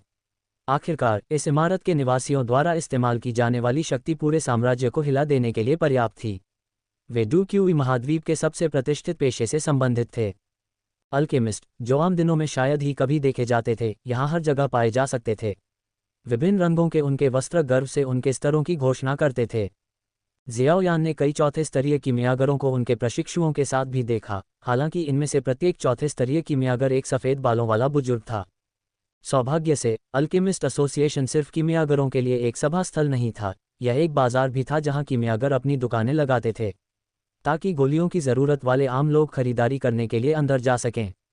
अल्केमिस्ट एसोसिएशन के भव्य प्रवेश द्वार में कदम रखते ही औषधीय गोलियों की एक समृद्ध सुगंध फैल गई, जिससे व्यक्ति अनजाने में एक हल्की सांस लेता है और तरोताज़ा महसूस करता है। धमाका। जिस क्षण जियाओयान ने अल्केमिस्ट एसोसिएशन में कदम रखा, उसका दिल अचानक से धड़कने लगा और उसकी आत्मा की गहराई से एक धड़कन जैसी अनुभूति हुई। ये कैसा एहसास है? Soul command token? नहीं, ये सोल कमांड टोकन नहीं है। NOWELL-BE-IN.C-OM। एक रहस्यमयी दिल की धड़कन उसके पूरे शरीर में फैल गई। यह उसके जीवन में पहली बार था जब उसने ऐसी अनोखी अनुभूति महसूस की। इस अनुभूति के मार्गदर्शन का अनुसरण करते हुए जियाओयान एक बहुत ही सुनसान कोने में चला गया, जहां एक दुबला पतला, कुछ हद तक दयनीय दिखने वाला आदमी अपना सामान बेचने के लिए एक स्टॉल लगा रहा था। स्टॉल पर कई बेकार औषधीय सामग्री बिखरी हुई थीं। जियाओयान ने अपनी आंखें सिकोड़ लीं और पत्थर के मंच के किनारे रखे एक अगोचर काले टूटे हुए जेड टुकड़े को देखा। अध्याय 145 आत्मा समलन गोली। जियाओयान ने अपनी भौहें सिकोड़ लीं क्योंकि वह मेज पर रखी वस्तु को घूर रहा था। जब उसकी आध्यात्मिक शक्ति काले टूटे हुए जेड के टुकड़े पर बह गई तो वह ये देखकर हैरान रह गया कि उसकी आध्यात्मिक शक्ति भी उसमें घुसकर यह नहीं देख सकती कि अंदर क्या है। क्या यह आध्यात्मिक जानकारी संग्रहित करने का कोई उपकरण हो सकता है? लेकिन मेरी आध्यात्मिक शक्ति भी इसमें से क्यों नहीं गुजर सकती? अपनी आध्यात्मिक शक्ति के वर्तमान स्तर के साथ वह साधारण आत्मा जेड के टुकड़ों को आसानी से भेद कर सीधे उनकी सामग्री को देख सकता था। NOWELL-BE-IN.C-OM। उसने इस प्रकार के आपातकालीन संचार जेड के टुकड़े किंगलिन और उसके दो बड़े भाइयों को दिए थे। आमतौर पर आध्यात्मिक संकेत भेजने के अलावा ये आत्मा जेड के टुकड़े आध्यात्मिक जानकारी जैसे कि क्यूई विधियां और डू तकनीकें भी संग्रहित कर सकते हैं। क्यूई विधियां और डू कौशल सीखने के लिए आमतौर पर उन्हें स्वयं अध्ययन करने और समझने के लिए समय समर्पित करने की आवश्यकता होती है। हालांकि सोल जेड के टुकड़े आध्यात्मिक शक्ति के माध्यम से सीधे किसी की आत्मा में सूचना संचारित कर सकते हैं। यह अचानक ज्ञानोदय के समान था। इससे शिक्षार्थी को आत्मसात करने और समझने के चरण को छोड़ने की अनुमति मिलती है। इसलिए इस तरह का सोल जेड का टुकड़ा बेहद कीमती था। सर, मैं आपकी क्या मदद कर सकता हूँ? स्टॉल के मालिक ने उत्सुकता से पूछा, ये देखते हुए कि जियाओयान काफ़ी समय से उसके स्टॉल के सामने खड़ा था। अपने विचारों से विचलित होकर जियाओयान ने अपने सामने खड़े आदमी की ओर देखा और मुस्कुराते हुए काले जेड के टुकड़े को उठाया। बॉस, आप इस जेड के टुकड़े को कितने में बेच रहे हैं? जेड का टुकड़ा उसके हाथ में चिकना नहीं लगा। इसके बजाय ये छोटे छोटे दानों से ढका हुआ था और ऐसा लग रहा था जैसे कि सामग्री बहुत अच्छी नहीं थी। इसके अलावा इसकी सतह पर हल्की दरारें दिखाई दे रही थीं और दरारों में रेत और गंदगी भी जमी हुई थी। एक साधारण स्पर्श से जियाओयान बता सकता था कि यह संभवतः किसी खंडहर से खोदा गया था या मिट्टी से खोदा गया था। आदमी की आंखें तुरंत चमक उठीं। जियाओयान सुबह सुबह कीमतों के बारे में पूछताछ करने वाला पहला व्यक्ति था। मैं अपनी कीमिया कौशल का अध्ययन करने और उसे बेहतर बनाने के लिए टियर 3 औषधीय गोली के लिए व्यापार करना चाहता हूँ।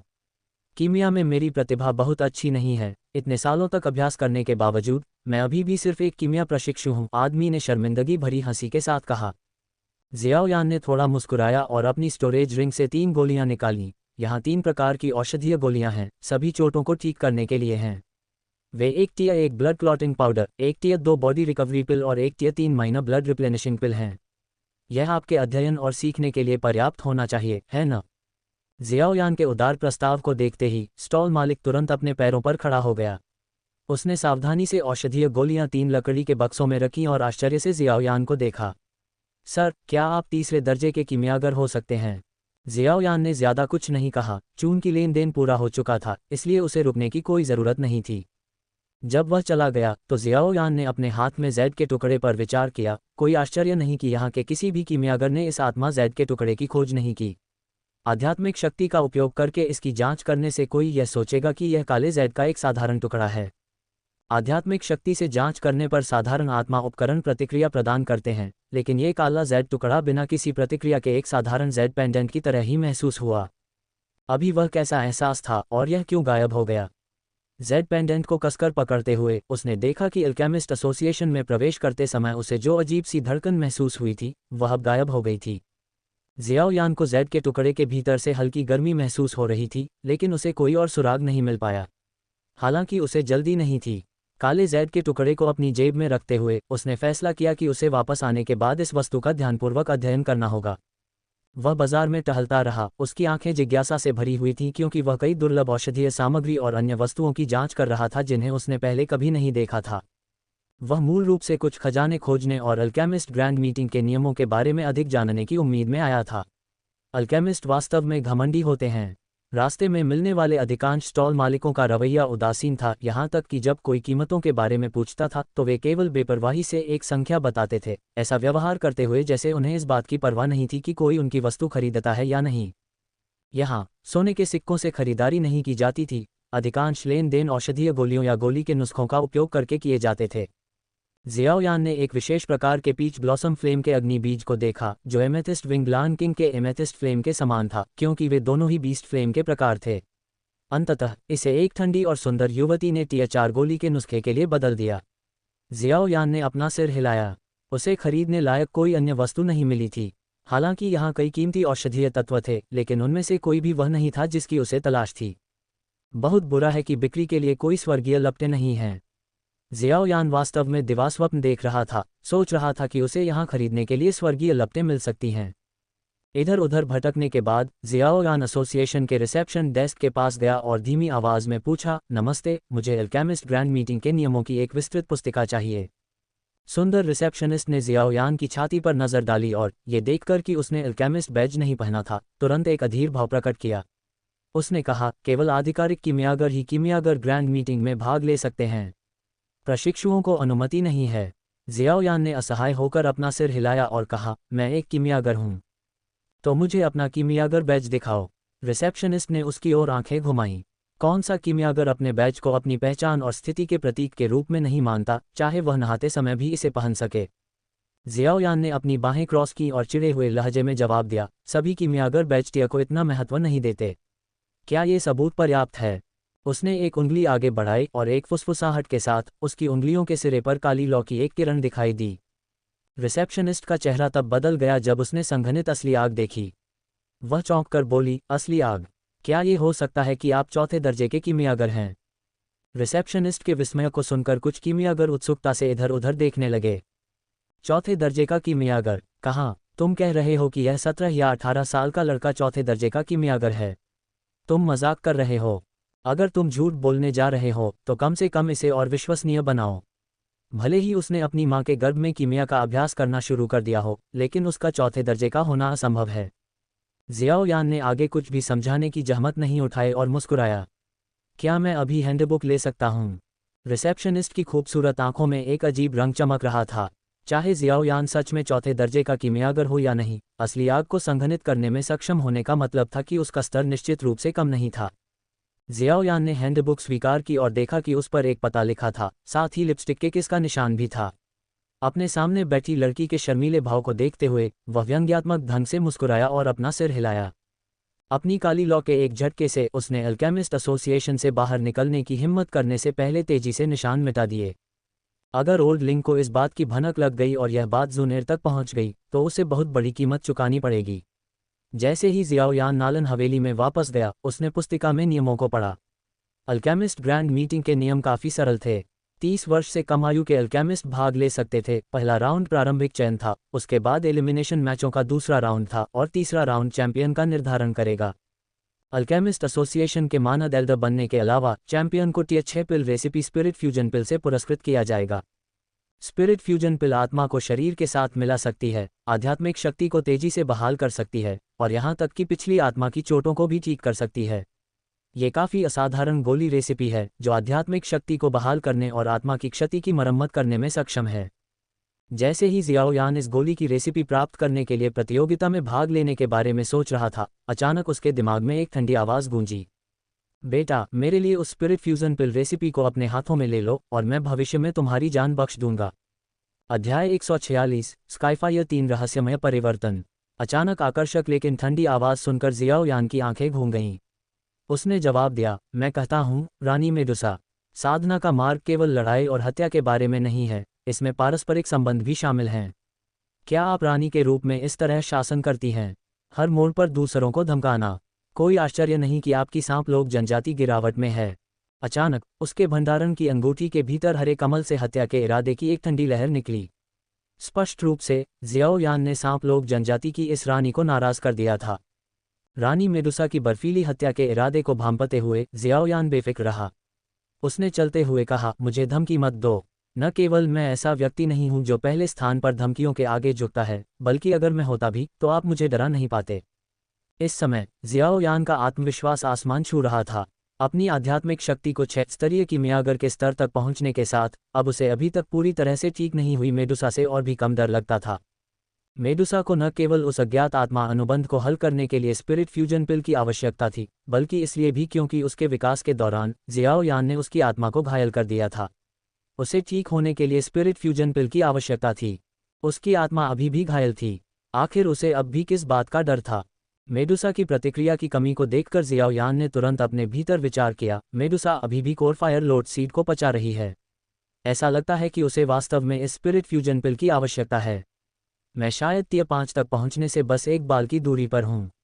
अगर मुझे भविष्य में फिर से मेडुसा की सहायता की आवश्यकता होती है तो शायद ये स्पिरिट फ्यूजन पिल सौदेबाजी की चिप के रूप में काम आ सकती है। अगर मेडुसा ने वास्तव में अपने शरीर का पुनर्निर्माण किया और डू पूर्वज क्षेत्र में प्रवेश किया तो एक टियर 6 स्पिरिट फ्यूजन पिल के साथ वह डू पूर्वज की सहायता प्राप्त कर सकता था। यह एक लाभदायक सौदा था, चाहे कोई इसे कैसे भी देखे। जियाओ यान ने तुरंत अपना मन बना लिया। अपने हाथों को एक साथ जोड़कर जैसे कि प्रार्थना में उसने खुद से कहा, एल्केमिस्ट ग्रैंड मीटिंग जीतने के लिए सभी पसंदीदा लोगों से माफ़ी। मैं वास्तव में मूल रूप से भाग नहीं लेना चाहता था, न ही मैं आपकी जीत की उम्मीदों को तोड़ना चाहता था। लेकिन अफसोस, वह दुष्ट महिला मेडुसा स्पिरिट फ्यूजन पिल के नुस्खे की लालसा रखती है। यदि आप किसी को दोष देना चाहते हैं तो उसे दोष दें। द्वेष का एक स्रोत होता है, कर्ज का एक मालिक होता है। यदि आप किसी को शाप देना चाहते हैं तो उसे शाप दें। पश्चाताप के इस क्षण के बाद जियाओ यान ने तुरंत बहुत अधिक सहज महसूस किया। उसने एल्केमिस्ट ग्रैंड मीटिंग में शामिल होने और उन दयनीय, असहाय, जीतने वाले पसंदीदा लोगों को दिखाने का फैसला किया कि असली प्रतियोगिता कैसी होती है। नालन मैंशन में वापस लौटने पर जियाओ यान ने नालन जी को एल्केमिस्ट ग्रैंड मीटिंग में भाग लेने के अपने इरादे के बारे में बताया। हे, एक अल्केमिस्ट जिसके पास स्वर्गीय ज्वाला है, हो। जियामा साम्राज्य की एल्केमिस्ट ग्रैंड मीटिंग के सभी पिछले संस्करणों में मुझे नहीं लगता कि ऐसा कभी हुआ है। इस साल का टूर्नामेंट निश्चित रूप से दिलचस्प होगा, नालन जी ने अपनी दाढ़ी को सहलाते हुए कहा। हालांकि जियाओ यान ने थोड़े उत्साह के साथ उत्तर दिया, मुझे लगता है कि यह काफ़ी उबाऊ होगा। हाँ, ऐसा हो सकता है, नालन जी ने दिल खोलकर हंसा। ओल्ड मास्टर नालन जी को विदाई देने के बाद जियाओ यान अपने कमरे में वापस आया और उसका अध्ययन करने के लिए काले जैड का टुकड़ा निकाला। लेकिन इससे कोई फर्क नहीं पड़ता कि जियाओ यान ने अपनी आध्यात्मिक शक्ति का इस्तेमाल किया या उस पर बल लगाया, ये पूरी तरह से अनुत्तरदायी रहा। इस चीज़ का इस्तेमाल कैसे किया जाना चाहिए, ये सामान्य आत्मा उपकरणों से अलग है। आमतौर पर आत्मा के औजारों को केवल आध्यात्मिक शक्ति या बाहरी बल लगाकर सक्रिय करने की आवश्यकता होती है। इस काले जैड के टुकड़े की विशिष्टता की खोज किसी ने नहीं की थी। इसका कारण ये था कि इसे पारंपरिक तरीकों से सक्रिय नहीं किया जा सकता था। अगर पहली बार इसे खोजने पर उसकी आत्मा की गहराई से अजीब सी धड़कन न होती तो जियाओ यान को लगता कि यह सिर्फ एक साधारण काला जैड पेंडेंट है। क्या इसे आग से जलाने की ज़रूरत है? जियाओ यान ने अपने सामने काले रंग के जैड को देखा। वह अंदर से निकलने वाली गर्मी का एक संकेत महसूस कर सकता था। एक फुसफुसाहट के साथ उसकी उंगली पर ग्रीन लोड स्कोर फ्लेम की एक छोटी सी किरण दिखाई दी। उसने धीरे से इसे जेड पेंडेंट से छुआ, लेकिन परिणाम ने उसे चकित कर दिया। हालांकि यह ग्रीन लोड स्कोर फ्लेम की एक छोटी सी किरण थी, फिर भी यह एक स्वर्गीय ज्वाला थी। फिर भी आश्चर्यजनक रूप से यह जेड पेंडेंट पर थोड़ा सा भी निशान छोड़ने में विफल रही। दिलचस्प, चलो देखते हैं तुम कितना झेल सकते हो। NOWELL-BE-IN.C-OM। उसकी हृदय गति चुपचाप थोड़ी तेज हो गई। मुंह में लार भरकर निगलते हुए उसने अपने विचारों पर ध्यान केंद्रित किया, और अचानक उसकी उंगलियों से हरी लपटों की एक लहर फूट पड़ी। उसके हाथ की एक लहर के साथ जेड का टुकड़ा तुरंत उसकी उंगलियों से निकलती हरी लपटों में समा गया। जैसे जैसे समय बीतता गया, जेड पेंडेंट की सतह पर मौजूद काला पदार्थ धीरे धीरे वाष्पित होने लगा। तो यह आध्यात्मिक शक्ति को बाधित करने वाला ये काला पदार्थ था, इसे केवल आग की लपटों से ही जलाया जा सकता है। ये किसी तरह के परीक्षण जैसा क्यों लगता है? जिस क्षण काले जेड के टुकड़े की सतह पर काला पदार्थ पूरी तरह से गायब हो गया, अचानक अंदर से एक चमकदार रोशनी फूट पड़ी। जियोयान की आंखें तेज थीं और उसके हाथ तेज थे। उसने तुरंत अपनी आध्यात्मिक शक्ति का उपयोग किया ताकि आसपास के वातावरण को बंद किया जा सके, जिससे प्रकाश बाहर न जा सके। एक पल में प्रकाश ने कमरे में लगभग सभी रोशनी को ढक दिया। हालांकि प्रकाश चमकदार था, लेकिन इसने जियोयान को अपनी आंखें बंद करने के लिए मजबूर नहीं किया, क्योंकि जिस क्षण हरी रोशनी दिखाई दी, पाठ्य सूचना की अनगिनत धाराएं अपने आप हवा में व्यवस्थित हो गईं और एक विशेष साधना पद्धति बन गई। उसकी नज़र हवा में लटकी हुई प्रकाश स्क्रीन पर घूमी और अंत में सबसे ऊपर कुछ बड़े शब्दों पर रुकी। जब उसने उन्हें स्पष्ट रूप से देखा तो उसकी पुतलियां तुरंत सिकुड़ गईं और वह चौंक कर बोला, स्काईफायर 3 मिस्टीरियस चेंज। जियोयान के हाव भाव नाटकीय रूप से बदल गए। उसने पहले भी इस स्काईफायर 3 मिस्टीरियस चेंज को देखा था, हॉल ऑफ सोल्स के तियान क्लास ट्रेजर हॉल में। इसके अलावा इसे तब हाई तियान क्लास सीक्रेट तकनीक के रूप में भी लेबल किया गया था। ये कैसे हो सकता है? हॉल ऑफ सोल्स से कुछ जियामा सेक्रेट सिटी में कैसे दिखाई दे सकता है? नहीं, रुको, हॉल ऑफ सोल्स की जियामा सेक्रेट सिटी में मौजूदगी है। लेकिन फिर भी, क्या हॉल ऑफ सोल्स की तियान क्लास सीक्रेट तकनीक जियामा साम्राज्य में समाप्त हो जाएगी? क्या वह आदमी पहले हॉल ऑफ सोल्स से था? एक पल के लिए जियाओयान के दिमाग में अनगिनत अटकलें घूम गईं। अपनी आंखें सिकोड़ते हुए उसने एक संक्षिप्त पढ़ने के बाद जल्दी से साधना पद्धति का सार समझ लिया। हालांकि उसकी भौहें गहरी हो गईं, क्योंकि इस सीक्रेट तकनीक का स्तर कहीं भी तियान क्लास के करीब नहीं था। हाई तियान क्लास की तो बात ही छोड़िए, ये बिल्कुल भी तियान क्लास तक नहीं पहुंच सकता था। जियाओयान ने अनुमान लगाया कि यह मुश्किल से ही डी क्लास के योग्य है।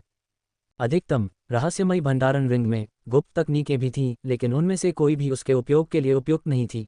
यही कारण था कि उसने उन्हें नहीं सीखा था। हालांकि ये स्काईफायर 3 रहस्यमय परिवर्तन उसके लिए बिल्कुल सही था। ऐसा इसलिए था क्योंकि यह गुप्त तकनीक शरीर के भीतर आग उगलकर अस्थायी रूप से व्यक्ति की डुक्यूई को बढ़ाने का काम करती थी। एक पल के लिए विचार करने के बाद जियाओयान ने अपनी आध्यात्मिक शक्ति को हवा में तैरते शब्दों में भर दिया। उसकी आध्यात्मिक शक्ति को महसूस करते हुए सभी शब्द तुरंत आध्यात्मिक जानकारी की एक धारा में बदल गए जो उसके दिमाग में उमड़ पड़ी। जानकारी का विशाल प्रवाह उसके दिमाग में घुस गया। असुविधा से लड़ते हुए जियाओयान का चेहरा तेजी से झपका। वह जल्दी से क्रॉस लेग करके बैठ गया और अपनी आंखें बंद कर ली ताकि गुप्त तकनीक की साधना विधि वाली जानकारी को पचा सके। कितना अजीब है! हालांकि यह 3 रहस्यमय परिवर्तनों में से केवल पहला परिवर्तन है। पहले परिवर्तन के लिए साधना विधि पूरी हो चुकी है, फिर भी इसके प्रभाव तियान वर्ग के होने से बहुत दूर हैं। क्या कुछ छूट गया है, या फिर हॉल ऑफ सोल्स ने कोई गलती की? असंभव। हॉल ऑफ सोल्स की क्षमताओं के साथ किसी तकनीक के स्तर को गलत आंकना सवाल से बाहर है। क्या ये हो सकता है कि बाद के 2 बदलाव इस गुप्त तकनीक को उच्च तियान वर्ग में बढ़ा देते हैं? ये और भी असंभव लगता है। जियाओयान पूरी तरह से हैरान था। तार्किक रूप से कहें तो शक्ति स्तरों में इतनी बड़ी असमानता होना असंभव था। इस तरह के 3 चरणों वाली गुप्त तकनीक के लिए एक समय में एक चरण की खेती करने की आवश्यकता होती है, और अगले चरण की कठिनाई पिछले एक से बहुत अधिक नहीं होनी चाहिए, अन्यथा उन्हें जोड़ना और प्रगति करना असंभव होगा। उस समय हॉल ऑफ सोल्स में स्क्रॉल ने इसे एक निश्चित डू गॉड कबीले के एक शीर्ष कुलीन विशेषज्ञ द्वारा बनाई गई गुप्त तकनीक के रूप में पेश किया। ये शरीर के भीतर स्वर्गीय लपटों के विस्फोट को ट्रिगर कर सकता है, जिससे थोड़े समय के लिए व्यक्ति की ताकत में तेजी से वृद्धि होती है। इस तकनीक में 3 बदलाव होते हैं, जिनमें से प्रत्येक के लिए एक अलग तरह की स्वर्गीय ज्वाला की आवश्यकता होती है। जब तीनों परिवर्तन एक साथ सक्रिय होते हैं तो यह आकाश और पृथ्वी का रंग बदल सकता है। लेकिन अब इस जेड पेंडेंट में स्काईफायर 3 मिस्टीरियस चेंज का उपयोग किसी भी लॉ के साथ किया जा सकता है, बस यह है कि शक्ति अलग अलग होगी। क्या गुप्त तकनीक का स्तर इस्तेमाल की जाने वाली लॉ के प्रकार से प्रभावित हो सकता है?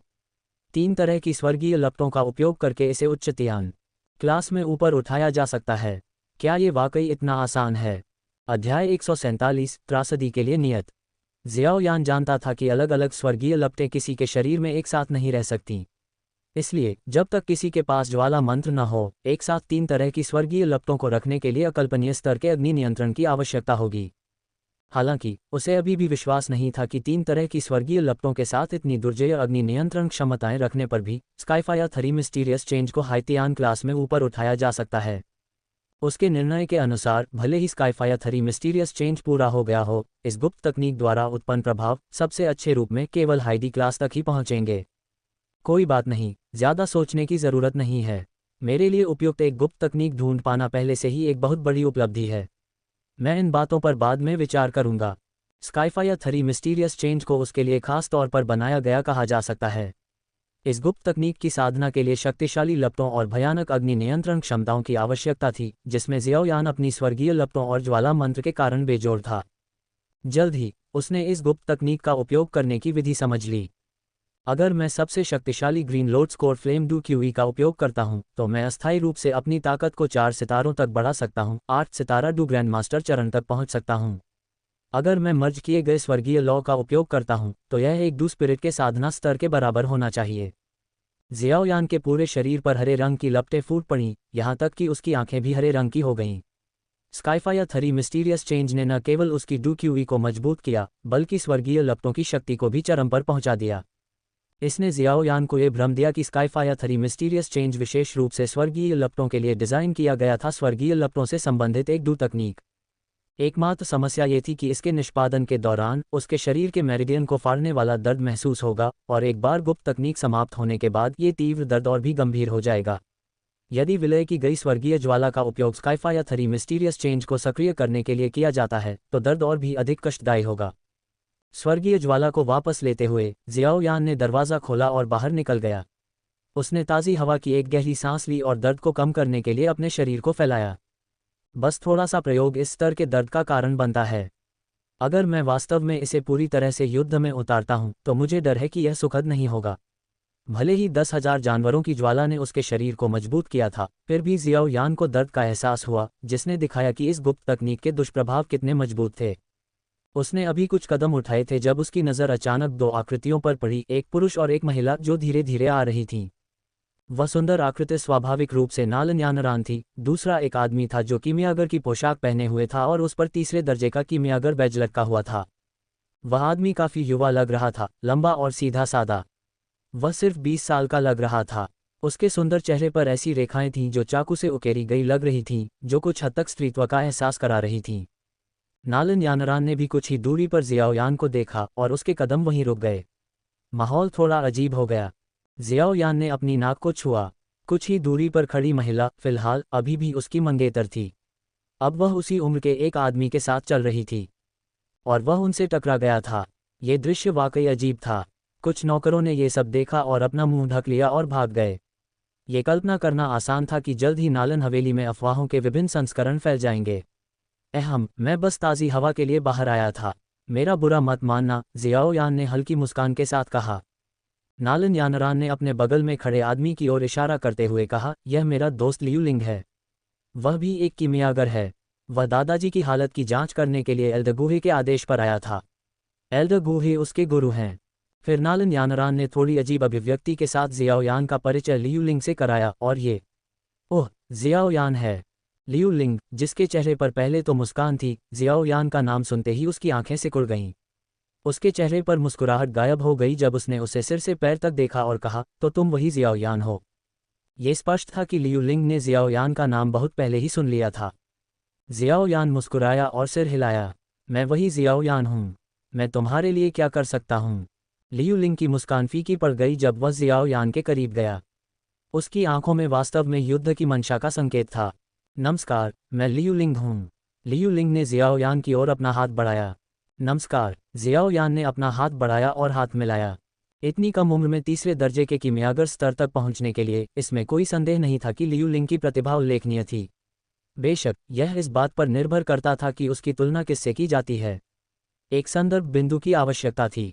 श्री जियाओ यान, मुझे उम्मीद नहीं थी कि इतनी कम उम्र में आप पुराने मास्टर के लिए जलते हुए जहर को दूर करने में सक्षम होंगे। ये वास्तव में आश्चर्यजनक है। यहाँ तक कि मेरे गुरु भी उनसे मिलने आए थे, लेकिन उनके पास इसका इलाज करने का कोई तरीका नहीं था। हे, मुझे लगता है कि श्री जियाओ यान के पास पौराणिक स्वर्गीय ज्वाला है। लियू लिंग का स्वर बदल गया और उसने मुस्कुराते हुए कहा, नहीं, अभी भी स्वर्गीय ज्वाला के बिना कीमियागर हैं। मेरे पास 4 प्रकार की ज्वालाएं हैं, क्या मैं तुम्हें एक दे दूं? बेशक, जियाओ यान ऐसा जोर से नहीं कहेगा, उसने शांति से उत्तर दिया, बस एक भाग्यशाली संयोग, उल्लेख करने लायक कुछ नहीं। फिर उसने अपना हाथ वापस खींच लिया और अपनी मुट्ठियां बंद कर लीं। तुम दोनों आगे बढ़ो, मुझे दूसरे काम निपटाने हैं। इतना कहकर वह नालन यानरान और लियू लिंग की निगाहों के नीचे सीधे आंगन की ओर चला गया, धीरे धीरे उनकी नज़रों से ओझल हो गया। यानरान, क्या उसके पास वास्तव में स्वर्गीय ज्वाला है? लियू लिंग मदद नहीं कर सका और फिर से पूछताछ की, क्योंकि वह उस दिशा में घूर रहा था जहां जियाओ यान गायब हो गया था। मम्मा, और उसकी कीमिया कौशल शायद तुमसे कम नहीं है। उसने जो टियर 3 ब्लड रिप्लेनिशिंग पिल परिष्कृत की थी, उसकी कबीले के कीमियागरों ने भी बहुत प्रशंसा की थी। कीमिया के मामले में वह इन सभी वर्षों में एकमात्र सहकर्मी है जो तुमसे आगे निकल सकता है। ओह रुको, नहीं, वह वास्तव में तुमसे कुछ साल छोटा है। केवल अब नालन यानरान को याद आया कि जियाओ यान उसकी ही उम्र का था, जबकि लियू लिंग पहले से ही 24 साल का था। इसके बारे में सोचते हुए कीमिया में जियाओ यान की प्रतिभा वास्तव में जियामा साम्राज्य के इतिहास में किसी से भी बढ़कर थी। नालन यानरान को देखते हुए थोड़ा भौहें सिकोड़ते हुए लियू लिंग ने अनजाने में अपनी मुट्ठियां भींच लीं। हालांकि नालन यानरान सच बोल रही थी, लेकिन लियू लिंग के कानों में उसके शब्द जियाओ यान की प्रशंसा की तरह लग रहे थे। इसके अलावा वह अच्छी तरह से जानता था कि नालन यानरान की अभी भी जियाओ यान के साथ शादी की व्यवस्था थी। हालांकि वह मिस्टी क्लाउड संप्रदाय में सगाई रद्द करने के अपने इरादे को खुले तौर पर घोषित करती थी, लेकिन नालन कबीले ने हमेशा इसका विरोध किया था। बहुत ईर्ष्यालु, काश उसके दादा जियाओ लिन होते। क्या वह भी अल्केमिस्ट ग्रैंड मीटिंग में भाग लेगा? लियू लिंग ने पूछा, उसकी तीखी आंखें जियाओ यान के गायब होने की दिशा में ध्यान से घूर रही थीं। मैंने दादाजी से सुना है कि वह ग्रैंड मीटिंग के लिए आंतरिक चयन में भाग लेगा। ये कहने के बाद नालन यानरान ने अपनी पतली उंगलियों से अपने माथे पर गिरे बालों के गुच्छों को हटा दिया। ये सुनकर लियू लिंग की आंखों में जोश का भाव दिखाई दिया। उसने नालन यानरान की ओर देखा और कहा, यानरान, अगर मैं उसे अल्केमिस्ट ग्रैंड मीटिंग में हरा सकता हूं, तो मुझे उम्मीद है कि तुम भी कर सकोगी। इससे पहले कि लियू लिंग अपनी बात पूरी कर पाता, नालन यानरान ने उसे एक नज़र से रोक दिया। तुम्हें पता होना चाहिए कि अभी मैं इन मामलों पर चर्चा नहीं करना चाहता। मैं इस बात से इनकार नहीं करता कि तुम इस समय वाकई बेहतरीन हो। हालांकि अभी तक मेरी ज़रूरतें पूरी नहीं हुई हैं। जो आदमी मेरे बगल में खड़ा होगा, नालन यानरान, वह बिल्कुल भी औसत दर्जे का नहीं हो सकता। ये कहते ही किसी कारण से 3 साल पहले का वह दृश्य उसके दिमाग में कौंध गया, वह आदमी जिसने एक ही मुक्का मारकर उसका सारा घमंड चूर कर दिया था। फिर भी मैं साबित करूंगा कि मैं उससे ज्यादा मजबूत हूं। लियू लिंग के लहजे में आत्मविश्वास था और उसकी आंखों में कट्टरता झलक रही थी। मिस्टी क्लाउड संप्रदाय के भावी नेता के रूप में नालन यानरान की जियामा साम्राज्य में स्थिति साम्राज्य की राजकुमारी से लगभग ज्यादा महान थी। लियू लिंग के गर्व के साथ उसे अपनी उत्कृष्टता साबित करने के लिए स्वाभाविक रूप से ऐसी महिला को जीतने की जरूरत थी। नालन यानरान ये सुनकर बस उदासीनता से मुस्कुराए। वह रुकी नहीं और शालीनता से मुख्य हॉल की ओर बढ़ गई। लियू लिंग को अब देखकर उसे 3 साल पहले की अपनी याद आ गई। वह उस समय भी उतनी ही आश्वस्त थी। अंत में जियाओ यान उसका दुर्स्वप्न बन गया था, एक दुर्गम पहाड़। न केवल उसका पहाड़, वह ये भी देख सकती थी कि जल्द ही वह लियू लिंग का दुर्स्वप्न भी बन जाएगा। शायद उसके जैसे ही युग में पैदा होना एक त्रासदी है। अध्याय 148। एक बार रुको और देखो। लियू लिंग ने मुड़कर उस जगह को देखा जहां कुछ क्षण पहले जियाओ यान गायब हो गया था। एक ठंडी मुस्कान के साथ उसने अपनी सांस के नीचे बड़बड़ाया, मैं उसे अल्केमिस्ट ग्रैंड मीटिंग में पूरी तरह से अपमानित महसूस कराऊंगा। पिलकिंग का शिष्य जियामा साम्राज्य में सबसे उत्कृष्ट व्यक्ति है। ... अगली सुबह जियाओ यान एक बार फिर स्टीवर्ट झाओ के मार्गदर्शन में अल्केमिस्ट एसोसिएशन में पहुंच गया। कल अल्केमिस्ट ग्रैंड मीटिंग की आधिकारिक शुरुआत थी और आज एक आंतरिक परीक्षा होगी। जब वे आगे बढ़े तो जियाओ यान शहर की मुख्य सड़कों पर पूरी तरह से सशस्त्र सैनिकों को गश्त करते देखकर कुछ हैरान था। NOWELL-BEACON.com। स्पष्ट रूप से यह आगामी अल्केमिस्ट ग्रैंड मीटिंग के कारण था। आखिरकार इस तरह के भव्य आयोजन के लिए यह स्वाभाविक ही था कि पर्याप्त सुरक्षा उपाय किए जाएंगे।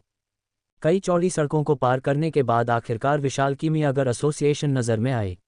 जियाओ यान ने असहायता की भावना से अपना सिर हिलाया क्योंकि वह प्रवेश द्वार पर देख रहा था जो 2 दिन पहले की तुलना में और भी अधिक भीड़भाड़ वाला लग रहा था। ऐसा लग रहा था कि पूरे साम्राज्य से और यहाँ तक कि दूसरे साम्राज्यों से भी किमियागर इस भव्य बैठक में अपना नाम बनाने के लिए उत्सुक थे। गाड़ी से उतरते हुए जियाओ यान नेलिन कबीले के प्रतिष्ठित बैनर के तहत एसोसिएशन के मुख्य प्रवेश द्वार पर आसानी से पहुंच गया। जैसे ही वह वीआईपी मार्ग से प्रवेश करने वाला था, अचानक उसके पीछे कुछ ही दूरी पर एक हंगामा हुआ और चारों ओर से निगाहें उस दिशा में चली गईं। क्या हो रहा है? जियाओ यान ने अपनी भौं को थोड़ा सिकुड़ते हुए शोर के स्रोत की ओर देखा। अपने शरीर से नीली लपटें उठती एक अजीब जानवर एक चांदी सफ़ेद गाड़ी खींच रहा था। गाड़ी से एक जैद सफ़ेद पतला हाथ आगे बढ़ा और गाड़ी के दरवाजे के हैंडल को खूबसूरती से पकड़ लिया। तभी एक सुंदर आकृति बाहर निकली और सबके सामने आ गई। जो युवती बाहर आए उसने बैंगनी रंग की पोशाक पहनी हुई थी जिसमें चांदी के रंग की रेखाएं बनी हुई थीं। उसके सुंदर चेहरे से एक सहज नेक स्वभाव झलक रहा था। उसकी पतली और नाजुक कमर पर बैंगनी रंग की बेल्ट पहनी हुई थी जो उसकी छोटी कमर को स्पष्ट और तीक्ष्ण रूप से प्रदर्शित कर रही थी। वह बहुत बड़ी नहीं लग रही थी, शायद 17 या 18 के आसपास, लगभग जियाओ यान की उम्र के बराबर। ये युवती, जो काफ़ी महिला जैसी दिख रही थी, उसकी नम आंखों में एक विचित्र और अजीब मुस्कान थी। स्पष्ट रूप से वह उतनी शांत नहीं थी जितनी वह बाहर से दिख रही थी। स्टीवर्ट झाओ ने धीमी आवाज में कहा, वह जियामा शाही परिवार की राजकुमारी युएर है। उसके गुरु क्यूई मी एर हैं जो अल्केमिस्ट एसोसिएशन के उपाध्यक्ष हैं। पिछले साल उसने तीसरी श्रेणी की अल्केमिस्ट परीक्षा उत्तीर्ण की थी। वह जियामा शाही परिवार का खजाना है और इस साल चैंपियनशिप के लिए शीर्ष दावेदारों में से एक है। बूढ़े प्रबंधक की बातें सुनने के बाद जियाओ यान केवल छोटी राजकुमारी के लिए चुपचाप शोक मना सकता था, क्योंकि चाहे कोई तीसरे दर्जे का हो या चौथे दर्जे का किमियागर, जियाओ यान के लिए, जिसके पास स्वर्गीय ज्वाला, छठे दर्जे की आध्यात्मिक शक्ति और चौथे दर्जे की किमियागिरी के बेहतरीन कौशल थे, वे सभी महज एक जैसे थे। जियाओ यान ने आगे बढ़कर बिना किसी और ध्यान दिए किमियागर एसोसिएशन में प्रवेश किया। बूढ़े प्रबंधक का अनुसरण करते हुए वह एक विशाल आंतरिक हॉल में पहुंचा जिसकी सजावट काफ़ी शास्त्रीय थी। इस समय तक वहां पहले से ही 3 या 2 के समूहों में कई लोग खड़े थे। जैसे ही जियाओ यान की नज़र इन लोगों पर पड़ी, उसे ये देखकर थोड़ा आश्चर्य हुआ कि उनमें से कई, जो 27 या 28 साल के लग रहे थे, वास्तव में तीसरे दर्जे के किमियागर थे। कुछ ही देर बाद शाही राजकुमारी, जिसे उसने अभी अभी प्रवेश द्वार पर देखा था, साथ ही लियू लिंग भी अंदर आ गए। युवा मास्टर जियाओ यान, मैं आपके साथ आगे नहीं जा पाऊंगा, स्टीवर्ट झाओ ने झुककर कहा। मार्गदर्शन देने के लिए धन्यवाद। ये बिल्कुल भी परेशानी नहीं थी। मैं युवा मास्टर जियाओ यान को बहुत सफलता की कामना करता हूँ। बूढ़े स्टीवर्ट को विदा करने के बाद जियाओ यान का इन लोगों से बातचीत करने का कोई इरादा नहीं था। वह आराम करने के लिए अपनी आंखें बंद करके दीवार से टिका हुआ था और परीक्षण शुरू होने का इंतजार कर रहा था। क्या वह अभी नालन कबीले का स्टीवर्ट नहीं था? वह कौन व्यक्ति है जिसने किमियागर की पोशाक नहीं पहनी है? उसे सूची में नहीं होना चाहिए, है न? वह पिछले दरवाजे से अंदर कैसे आया? ब्लैक रॉक सिटी के मास्टर एओ तुओ ने पूछा। उपसभापति क्यूई मी एर ने यह सुनकर अपना सिर हिलाया और कहा, मुझे नहीं पता। मैंने सुना है कि वह नालन जी के प्रभाव से आया है। ऐसा लगता है कि उसे किमियागर स्तर के लिए भी मूल्यांकन नहीं किया गया है। क्या उसका मूल्यांकन भी नहीं किया गया है? वह शायद अपने क्षितिज को व्यापक बनाने के लिए यहाँ है। क्यूई मी एर ने और कुछ नहीं कहा। उसने अपनी नज़र नीचे बैठे लोगों पर घुमाए और हॉल के बाईं ओर इशारा किया, जहां दीवारों से कई काले पर्दे लटके हुए थे। प्रत्येक पर्दे के पीछे एक अलग छोटा कमरा है। वह आपकी परीक्षण साइट है। जैसा कि हम सभी जानते हैं, औषधीय अवयवों का शुद्धिकरण कीमिया में एक अत्यंत महत्वपूर्ण कदम है। इस बार हमारा परीक्षण इन औषधीय अवयवों के आपके शोधन की जांच करेगा। प्रत्येक छोटे कमरे में टेबल पर परीक्षण के लिए औषधीय अवयव पहले से ही तैयार हैं। आपको जो करने की ज़रूरत है वह यह है कि आप औषधीय अवयवों को उच्चतम शुद्धता तक परिष्कृत करें, इससे पहले कि आप घंटाघर खत्म हो जाए। जियो यान ने धीरे से अपनी आंखें खोली और इन छोटे कमरों को देखा। तभी उसने डिप्टी चीफ की बातें सुनी। उसने सहजता से सबसे नज़दीकी कमरा चुना और अंदर चला गया। जैसे ही उसने काला पर्दा उठाया और अंदर कदम रखा, उसके सामने एक पत्थर का मंच दिखाई दिया। मंच पर एक घंटाघर था, साथ ही औषधीय सामग्री के ढेर थे जो काले कोयले की तरह दिखते थे। जियो यान ने औषधीय सामग्री उठाते हुए खुद से कहा, तो यह है। ये निम्न श्रेणी का औषधीय घटक ब्लैक आयरन स्पिरिचुअल लीफ है, जिसका इस्तेमाल आमतौर पर टियर 2 हीलिंग पिल्स को परिष्कृत करने में किया जाता है। ये चीज़ जलने के लिए अत्यधिक प्रतिरोधी है और शोधन प्रक्रिया के दौरान सटीक हेरफेर के लिए मजबूत अग्नि नियंत्रण क्षमताओं की आवश्यकता होती है। जियो यान ने ये देखकर केवल कंधे उचकाए। यह उसके लिए बहुत मुश्किल नहीं था। जम्हाई लेने और अपने होठों को चटकाने के बाद उसने एक औषधीय कड़ाही निकाली और उसमें ग्रीन लोड्स कोर फ्लेम और ब्लैक आयरन स्पिरिचुअल लीफ फेंक दिया। एक फुसफुसाहट की आवाज़ के साथ जियोयान ने तुरंत ग्रीन लोड्स कोर फ्लेम का तापमान अधिकतम तक बढ़ा दिया। इतने उच्च तापमान पर शोधन की बात तो भूल ही जाए, ब्लैक आयरन स्पिरिचुअल लीफ को सीधे जलाकर राख बनाया जा सकता था। जैसे ही ब्लैक आयरन स्पिरिचुअल लीफ ने ग्रीन लोड्स कोर फ्लेम से संपर्क बनाया, जियाओयान ने ग्रीन लोड्स कोर फ्लेम को दोनों हाथों से नियंत्रित किया, जैसे कि वह किसी कठपुतली को नियंत्रित कर रहा हो।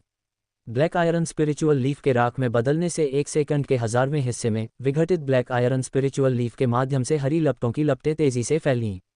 औषधीय सार को तुरंत उसमें से निकाल लिया गया। औषधीय कड़ाही में ब्लैक आयरन स्पिरिचुअल लीफ पलक झपकते ही राख में बदल गया।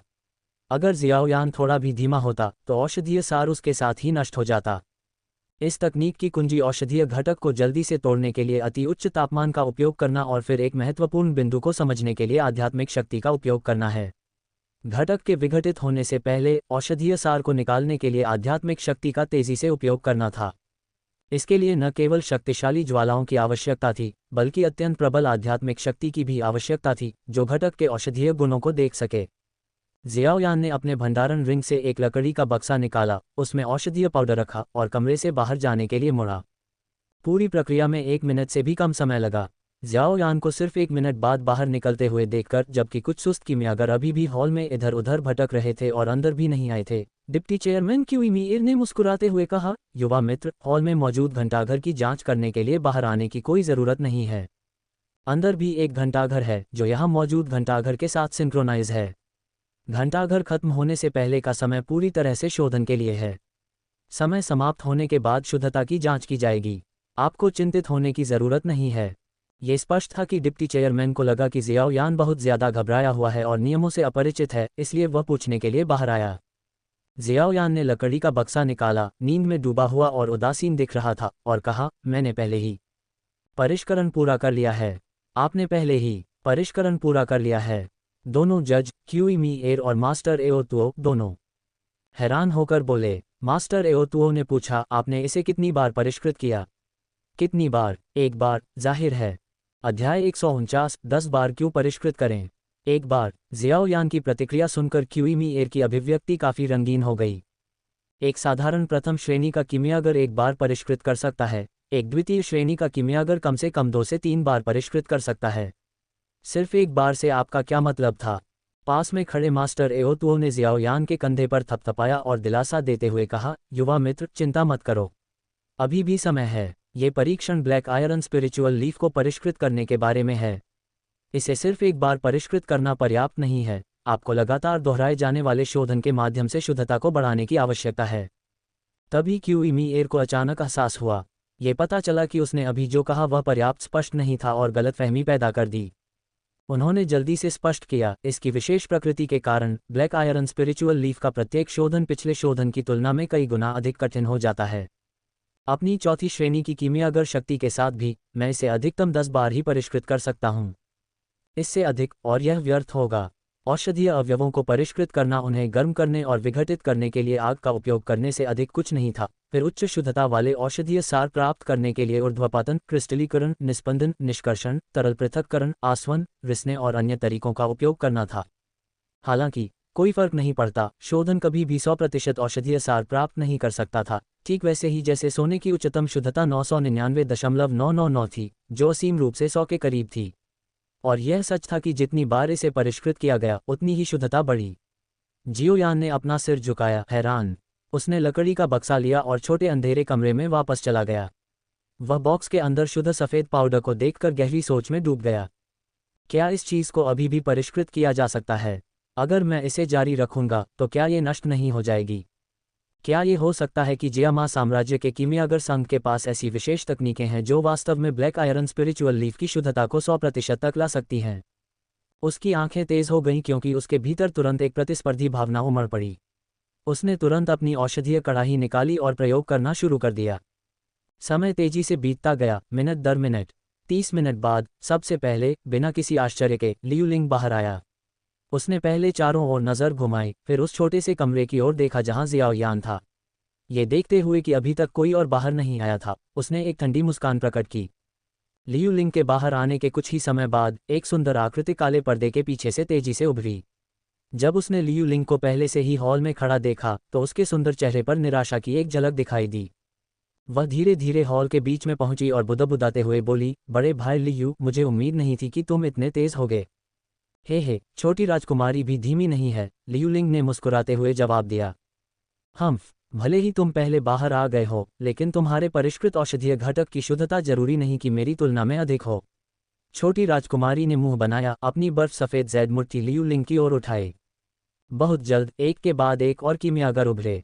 जैसे जैसे काला पर्दा लगातार ऊपर उठता गया, रेत के कण घंटे के गिलास में से निकलने ही वाले थे। हालांकि एओतुओ और क्यूईमीएर की भौहें कसकर सिकुड़ी हुई थी क्योंकि ज़ियाओयान अभी भी बाहर नहीं आया था। वह अकेला बचा है, उसे इतना समय क्यों लग रहा है? क्यूईमीएर के चेहरे पर एक हैरान करने वाली नज़र थी। ये वास्तव में बहुत लंबा खींच रहा था।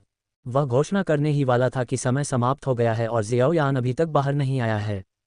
क्यूईमीएर ने आह भरी छोटे से कमरे में चली गई जहां ज़ियाओयान था और धीरे से कहा, युवा मित्र, समय समाप्त हो गया है। परिणाम चाहे जो भी हो, कृपया बाहर आ जाओ। जैसे ही उसने बोलना समाप्त किया, काला पर्दा उठ गया। ज़ियाओयान ने अपना सिर हिलाया और पराजित भाव के साथ बाहर चला गया। बाहर आने पर उसने उत्सुकता से पूछा, क्या आपके अल्केमिस्ट एसोसिएशन के पास कोई विशेष तकनीक है? चाहे मैं इसे किसी भी तरह से देखूं, इस ब्लैक आयरन स्पिरिचुअल लीफ को केवल एक बार ही परिष्कृत किया जा सकता है। ज़ियाओयान की आवाज़ शांत नहीं थी, अन्य अल्केमिस्ट ने उसे स्पष्ट रूप से सुना। एक बार, हा, मैं सोच रहा था कि उसने कीमियागर का लबादा क्यों नहीं पहना हुआ है। पता चला कि उसके पास तो है ही नहीं। जब मैं प्रशिक्षु था तब मैं इसे परिष्कृत कर सकता था। अपने पिछले संपर्कों का दुरुपयोग मत करो। इस समय ज़ियाओयान की आवाज़ को देहाती गंवार की तरह सुनकर आसपास के कई कीमियागर जोर से हंस पड़े। क्यूईमीएर ने अपना सिर हिलाया, ज़ियाओयान के कंधे को थपथपाकर उसे सांत्वना दी और कहा, कोई बात नहीं, तुम अभी भी जवान हो। भविष्य में और भी अवसर मिलेंगे। वहां मौजूद सभी लोगों में से केवल लियू लिंग, जो ज़ियाओयान को सबसे ज्यादा नापसंद करता था, भौहें सिकोड़ रहा था। वह जानता था कि भले ही ज़ियाओयान उससे कमजोर हो, लेकिन उसके लिए इसे केवल एक बार परिष्कृत करना असंभव था। इसके अलावा लियू लिंग ने नालन यानरान से सुना था कि ज़ियाओयान ने एक बार नालन जी के लिए टियर 3 औषधीय गोली को परिष्कृत किया था। इसका मतलब था कि ज़ियाओयान कम से कम एक तीसरे दर्जे का कीमियागर था। वह इसे केवल एक बार कैसे परिष्कृत कर सकता था? बड़े भाई लियू लिंग, आप उस व्यक्ति पर इतना ध्यान क्यों दे रहे हैं? राजकुमारी यूएर ने देखा कि लियू लिंग ज़ियाओयान को बार बार देख रहा था और उत्सुकता से पूछा। वह कम से कम एक तीसरे दर्जे का कीमियागर है, लियू लिंग ने जवाब दिया। ये सुनकर यूएर चौंक गई। उसने अपनी आंखें चौड़ी की और ज़ियाओयान को देखा। एक तीसरे दर्जे का कीमियागर केवल एक बार परिष्कृत कर रहा है। ये कैसे संभव था? क्या वह झूठ बोल रहा था? उद्देश्य? क्यूईमीएर ने और कुछ नहीं कहा। वह केंद्र में चला गया और घोषणा की, ये हमारे अल्केमिस्ट एसोसिएशन द्वारा आमंत्रित प्रसिद्ध कारीगरों द्वारा तैयार किया गया एक शुद्धता मापने वाला उपकरण है। यह आपकी परिष्कृत सामग्री की शुद्धता का सटीक परीक्षण कर सकता है। उसने काली मशीन को सहलाया और एक खांचे की ओर इशारा किया। ये वह जगह है जहां आप अपनी परीक्षण सामग्री रखते हैं। पैमाना 10 अंकों में से है, 10 सबसे अधिक है, 1 सबसे कम, 4 पासिंग स्कोर है। कृपया ये भी बताएं कि आपने इसे कितनी बार परिष्कृत किया है। चलो आपसे शुरू करते हैं, लियू लिंग। लियू लिंग ने सभी की निगाहों के सामने शांति से परीक्षण उपकरण के पास पहुंचा। उसने अपनी स्टोरेज रिंग से एक जेड बोतल निकाली, खांचे में कुछ भूरा सफ़ेद पाउडर डाला और मुस्कुराते हुए क्यूईमीएर से कहा, इस जूनियर की क्षमताएं सीमित हैं, मैं इसे केवल 6 बार ही परिष्कृत कर सका। हॉल में मौजूद सभी लोगों ने एक के बाद एक ठंडी सांस ली और फिर हंगामा मच गया। न केवल प्रतिभागी बल्कि क्यूईमीएर और एओतुओ भी एक दूसरे को आश्चर्य से देखने से खुद को रोक नहीं पाए। ब्लैक आयरन स्पिरिचुअल लीफ को 5 बार परिष्कृत करने में सक्षम होने के लिए कम से कम तीसरे दर्जे के कीमियागर की चरम शक्ति की आवश्यकता होती है। 6 बार, वह अग्नि नियंत्रण काफ़ी कुछ था। दूसरे शब्दों में, लियू लिंग का अग्नि नियंत्रण पहले से ही चौथे दर्जे के कीमियागर के बराबर था। स्क्रीन पर एक पल के लिए झिलमिलाहट के बाद धीरे धीरे एक बड़ा 7 दिखाई दिया। 7 अंक, पास होने पर बधाई, क्यूईमीएर ने मुस्कुराते हुए कहा। लियू लिंग मुस्कुराया और फिर एक तरफ हट गया। उसकी नज़र कभी कभी सबसे पीछे खड़े ज़ियाओयान की ओर चली जाती थी। चाहे ज़ियाओयान झूठ क्यों न बोल रहा हो, परिणाम साबित करेंगे कि वह, लियू लिंग, सबसे मजबूत था। इस समय ज़ियाओयान बहुत उदास था। उसकी अभिव्यक्ति बेहद अजीब थी, जैसे कि उसने कुछ समझ से परे का सामना किया हो। अगली बारी राजकुमारी यूएर की थी। यह अफसोस की बात थी कि हालांकि छोटी राजकुमारी ने भी इसे 6 बार परिष्कृत किया था, लेकिन उसकी शुद्धता लियू लिंग की तुलना में थोड़ी कम थी। अधिक से अधिक लोगों को शुद्धता का परीक्षण करने के लिए आगे बढ़ते देखकर जियाओ यान आह भरने से खुद को रोक नहीं सका। उसे आखिरकार समझ में आ गया कि समस्या कहाँ है। सभी के परीक्षण समाप्त करने के बाद क्यूइमी एर ने जियाओ यान को देखा और धीरे से कहा, युवा मित्र जियाओ यान, कृपया ऊपर आएं और अपनी सामग्री का परीक्षण करवाएं।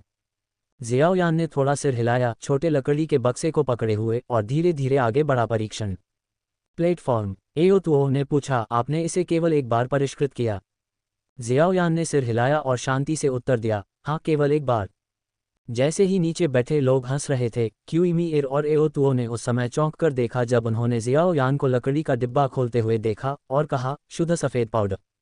अचानक स्क्रीन से चमकदार सुनहरी रोशनी फूट पड़ी। प्रदर्शित विशाल 10 उन सभी के चेहरे पर एक तमाचा था जिन्होंने उसका मजाक उड़ाया था। जियाओ यान ने क्यूइमी एर को एक अजीब भाव से देखा और पूछा, उपाध्यक्ष, एक औषधीय घटक के लिए जिसका सार एक बार में पूरी तरह से निकाला जा सकता है, आपको इसे 10 बार परिष्कृत करने की आवश्यकता क्यों है? अध्याय 150, सबको चौंका देना। जियाओ यान अवाक रह गया। उसने सोचा था कि इस औषधीय घटक में कुछ विशेष गुण है जिसके बारे में उसे जानकारी नहीं है, और इस विशेष गुण की खोज करना ही परीक्षा पास करने की कुंजी है। हालांकि जब उसने दूसरों को एक के बाद एक अपने परिष्कृत औषधीय पाउडर डालते देखा तो वह आहें भरने से खुद को नहीं रोक सका। ऐसा नहीं था कि उसे एक बार परिष्कृत करने में कोई समस्या थी, बल्कि समस्या ये थी कि इन लोगों को पर्याप्त शुद्धता प्राप्त करने के लिए घटक को 8 या 10 बार परिष्कृत करने की आवश्यकता थी। ये प्राचीन काल की तरह था जब हथियारों को बनाने के लिए कार्बन अशुद्धियों को हटाने के लिए लोहे के ब्लॉक को बार बार पीटना और बुझाना पड़ता था, तभी उच्च गुणवत्ता वाला स्टील बनाया जा सकता था। लेकिन यह अतीत की अविकसित औद्योगिक तकनीक के कारण था। आधुनिक उद्योग को परिष्कृत स्टील प्राप्त करने के लिए अब इस तरह के बार बार पीटने की आवश्यकता नहीं थी। जियाओ यान के पास एक स्वर्गीय ज्वाला मंत्र, अत्यंत शक्तिशाली आध्यात्मिक शक्ति और सटीक कीमिया तकनीक थी। इससे उनकी शोधन प्रक्रिया आधुनिक उद्योग जितनी ही कुशल हो गई, जिससे आसानी से अति उच्च शुद्धता वाले औषधीय सार प्राप्त हो गए। एक बार शोधन करने पर पूर्णता प्राप्त हुई, जबकि दूसरों को काली अशुद्धियों को दूर करने के लिए ब्लैक आयरन स्पिरिचुअल लीफ को कई बार परिष्कृत करने की आवश्यकता थी। उसने सीधे अपनी स्वर्गीय ज्वाला का उपयोग करके पत्ती को नष्ट कर दिया, फिर विनाश से आवश्यक औषधीय गुण निकाले। इसलिए जब उसने देखा कि लियू लिंग और लिटिल प्रिंसेस यू एर के पाउडर भूरे सफ़ेद थे और कुछ लोगों के तो भूरे काले भी थे, तो वह पूरी तरह से समझ गया। इन लोगों के कौशल में बहुत कमी थी। मृत सन्नाटा, मूल रूप से जीवंत हॉल तुरंत कब्र की तरह शांत हो गया, यहाँ तक कि सांस लेने की आवाज़ भी कम हो गई। क्यूइमी एर और एओतुओ ने जियाओ यान के सवाल का जवाब भी नहीं देना चाहा। इसे इतनी बार क्यों परिष्कृत किया? क्या ये स्पष्ट नहीं है? इसे कई बार परिष्कृत किए बिना अशुद्धियों को आसानी से हटाया नहीं जा सकता था। ये भी कारण था कि जियाओ यान अक्सर शोधन करते समय एक ही बैच में कई गोलियां बना सकता था। अपनी स्वर्गीय ज्वाला के साथ औषधीय अवयवों के निष्कर्षण में लगभग कुछ भी बर्बाद नहीं हुआ और शुद्धता बहुत अधिक थी। परिणामस्वरूप न केवल उसकी गोलियों की गुणवत्ता उत्कृष्ट थी, बल्कि उसने औषधीय पदार्थों पर भी बचत की। लियू लिंग और छोटी राजकुमारी यू एर अचानक खड़े हो गए और परीक्षण उपकरण पर सफ़ेद पाउडर को देखा। कीमियागर होने के नाते वे स्वाभाविक रूप से समझ गए कि उस पाउडर की शुद्धता कितनी भयानक थी। लगभग 100% शुद्धता। यू एर ने अपना मुंह ढकते हुए अपनी खूबसूरत आंखों को जियाओ यान पर टिकाते हुए कहा, यह शुद्धता का एक ऐसा स्तर था जिसे एसोसिएशन के अध्यक्ष भी हासिल नहीं कर सकते थे। ये कैसे संभव है? मैंने केवल अपने गुरु को इस शुद्धता को प्राप्त करते देखा है, और वह भी केवल निम्न श्रेणी के औषधीय अवयवों के साथ। लियू लिंग का दिल कांप उठा। क्या इसका मतलब यह नहीं था कि जियाओ यान के पास पहले से ही 6 स्तरीय कीमियागर की ताकत थी? जहां तक धोखा देने की बात है तो इसकी संभावना और भी कम थी। जियाओ यान ने बिल्कुल भी नहीं छोड़ा था, और अगर वह बाहर निकल भी गया होता तो कौन ब्लैक आयरन स्पिरिचुअल लीफ को इस हद तक परिष्कृत कर सकता था? जिस तरह सभी कीमियागर पूरी तरह से हैरान थे और समझ नहीं पा रहे थे कि ऐसा क्यों हुआ, लियू लिंग ने जवाब दिया, एक स्वर्गीय ज्वाला। आपके पास वास्तव में एक स्वर्गीय ज्वाला है।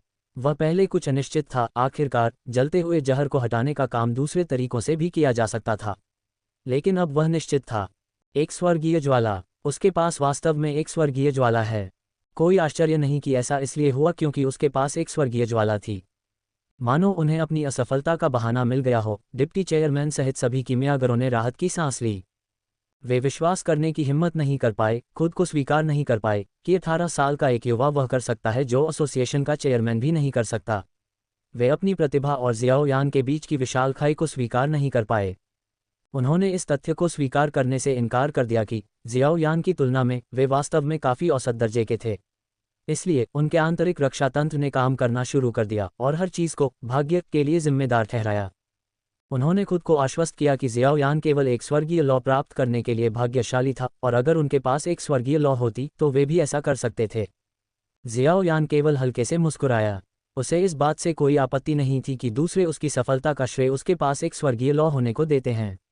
वास्तव में एक स्वर्गीय लौ होना भी उसकी ताकत का हिस्सा था, खुद का एक अविभाज्य हिस्सा। हॉल के अंदर चर्चाएं बहुत देर तक चलती रहीं और फिर धीरे धीरे शांत हो गईं। विस्मय, जिज्ञासा, ईर्ष्या, अनिच्छा और कई अन्य भावनाओं से भरी निगाहें लगातार उस पतली पीठ की ओर जा रही थीं। केवल तिरस्कार की नज़र गायब थी। उसके बगल में लियूलिंग का सुंदर चेहरा उदासी और जलन के बीच बदल रहा था। उसकी आंखें उस सुनहरे स्कोप पर टिकी हुई थीं। उसके लिए, जो हड्डी तक बहुत गर्वित था, ये स्वीकार करना थोड़ा मुश्किल था। लेकिन लियूलिंग एक बात भूल गया था, मशीन ने 10 का स्कोर सिर्फ इसलिए दिखाया क्योंकि 10 उसका अधिकतम था, इसलिए नहीं कि जियाओ यान की ताकत सिर्फ 10 थी। उनके बीच का अंतर निश्चित रूप से सिर्फ 3 अंकों से ज्यादा था। तो क्या मैं अब विदा ले सकता हूँ? जियाओ यान ने मुस्कुराते हुए पूछा। अपने सामने इस मुस्कुराते हुए युवा को देखकर 5वें स्तर पर पहुंचने के कगार पर खड़े 2 शीर्ष 4 स्तरीय कीमियागर क्यूइमी एर और एओतुओ दोनों के दिल कांप उठे। किसी अज्ञात कारण से उन्होंने महसूस किया कि जियाओ यान की ताकत उनसे कहीं ज्यादा थी, और वह भी एक महत्वपूर्ण अंतर से। क्यूइमी एर और एओतुओ सिर्फ सिर हिलाकर हामी भर सकते थे। जियाओ यान ने विनम्रता से हाथ जोड़कर विदाई ली और एक गहन और अथाह सिलहूट को पीछे छोड़ते हुए हॉल से बाहर निकलने में सबसे आगे निकल गया। हॉल के बाहर कई लोग नतीजों का इंतजार कर रहे थे और स्टीवर्ट झाओ भी स्वाभाविक रूप से जल्दी आ गए थे। युवा मास्टर जियाओ यान, गाड़ी तैयार हो गई है, स्टीवर्ट झाओ ने सम्मानपूर्वक कहा। जियाओ यान ने सिर हिलाया और स्टीवर्ट झाओ के पीछे पीछे अल्केमिस्ट एसोसिएशन से बाहर निकल गया। आखिरकार ये सिर्फ छूट की परीक्षा थी, असली अल्केमिस्ट ग्रैंड मीटिंग कल होगी। बेशक दूसरों के लिए ये वास्तव में पहले ही खत्म हो चुकी थी। इस बात पर कि वे अल्केमिस्ट उसकी सफलता का श्रेय किस्मत को देंगे या प्रशंसा व्यक्त करेंगे, उसने इस पर कोई ध्यान नहीं दिया। उसे बस इस बात की परवाह थी कि टीएच-6 गोली का नुस्खा उसे निराश न करे। क्या युवा मास्टर जियाओ यान की परीक्षा सुचारू रूप से हुई? स्टीवर्ट झाओ ने गाड़ी चलाते हुए पूछा। सब ठीक था, कोई बड़ी चुनौती नहीं थी। जियाओ यान ने खिड़की के बाहर भीड़ भाड़ वाले ट्रैफिक को देखा और उदासीनता से जवाब दिया। स्टीवर्ट झाओ ने जियाओ यान की बेपरवाह आवाज़ सुनी और समझ गए कि उसने संभवतः पहला स्थान प्राप्त कर लिया है। आखिरकार वह उन चंद लोगों में से एक था जिसने विश्रण और कीमिया में जियाओ यान के असाधारण कौशल को देखा था। NOWELL-BE-IN.C-OM। आज शाम हवेली में एक सभा होगी जिसमें राजधानी भर से सभी आकार के कबीले एकत्रित होंगे और पुराने मास्टर के ठीक होने का जश्न मनाएंगे। क्या युवा मास्टर जियाओ यान भाग लेंगे? स्टीवर्ट झाओ ने धीरे से पूछा। जियाओ यान की आंखें चमक उठीं और वह अंदर ही अंदर मुस्कुराया। ये स्पष्ट रूप से राजधानी के सभी कबीलों को ये घोषणा करने के लिए होंगमिन भोज है कि जियामा साम्राज्य के 10 मजबूत लोगों में से एक नालन जी ठीक हो गया है और वापस आ गया है, ताकि उन कबीलों को डराया जा सके जिन्होंने हाल के वर्षों में गुप्त इरादे रखे हैं। तो मैं भाग लूंगा। मैं ये भी देखना चाहता हूं कि जियामा पवित्र शहर की युवा पीढ़ी में से कोई मेरी आंखें खोल सकता है या नहीं। कीमियागरों की युवा पीढ़ी बहुत कुछ नहीं कर सकती। जियाओ यान ने केवल शांति से मुस्कुराया। कीमियागरों की युवा पीढ़ी बस इतनी सी थी। किसी भी मामले में वे उसे बहुत आश्चर्यचकित नहीं कर पाए। वह केवल ये देखने की उम्मीद कर सकता था कि साधना पथ पर कौन से मजबूत व्यक्ति हो सकते हैं। ... जैसे ही रात हुई, जियाओ यान अपनी साधना से जागा और कमल के मंच से नीचे उतर गया। उसने माओ वू को एक बैंगनी लौ की गोली खिलाई, 7 रंगों वाले स्वर्ग निगलने वाले अजगर पर नजर डाली जो अभी भी सो रहा था क्योंकि वह अपने शरीर का पुनर्निर्माण कर रहा था। फिर उसने दरवाजा खोला और मुख्य हॉल की ओर बढ़ गया। उसने कपड़े बदलने की भी जहमत नहीं उठाई, अभी भी सुबह से वही कैजुअल कपड़े पहने हुए था। जियाओ यान धीरे धीरे आगे बढ़ा। मुख्य हॉल से मधुर संगीत के साथ जीवंत बातचीत और हंसी की आवाज़ें आ रही थीं। पूरा हॉल एक आनंदमय सभा का दृश्य बन गया था। उसकी नज़र पूरे हॉल में घूमी। उसे ये देखकर थोड़ा आश्चर्य हुआ कि न केवल लियूलिंग और छोटी राजकुमारी यूएर यहाँ थे, बल्कि या फेई भी उनमें से एक थी। इस समय उसने एक तंग लाल चोंगसम पहना हुआ था और बर्फ सफ़ेद लोमड़ी के फर का शॉल पहना हुआ था जो लालित्य और समृद्धि का स्पर्श जोड़ रहा था। उसकी सुंदर और मनमोहक आकृति ने हॉल में मौजूद कई पुरुषों को चुपके से उसकी ओर उग्र नज़रें डालने पर मजबूर कर दिया। इसके विपरीत नालन कबीले की युवा महिला नालन यानरान एक कोने में अकेली खड़ी थी, एक पत्थर के खंभे के सहारे झुकी हुई थी और लाल शराब की चुस्की ले रही थी। वह अभी भी मिस्टी क्लाउड सेक्ट के सिग्नेचर सिल्वर मून कलर रोब पहने हुए थी, जो कभी कभी उसके नीचे के सुंदर कर्व्स को उभार देता था। ऐसी परिष्कृत उपस्थिति के साथ यह कोई आश्चर्य की बात नहीं थी कि हॉल में कई लोग उसे देखते हुए मंत्रमुग्ध हो गए थे। ऐसी पारलौकिक स्वभाव वाली महिला के लिए यह असामान्य नहीं था कि अनगिनत पुरुष उसका पीछा कर रहे हों, या फिर शायद जानबूझकर। जियो यान को देखकर मुस्कुराए और बोली, ओह, क्या यह अल्केमिस्ट ग्रैंड मीटिंग के आज के आंतरिक परीक्षण का पहला स्थान प्राप्त करने वाला नहीं है? तुरंत सभी की नज़रें एक समान रूप से जियो यान की ओर मुड़ गईं। जियो यान ने उसकी ओर आंखें घुमाईं, अपने कंधे उचकाए और धीरे धीरे मुख्य हॉल में चला गया।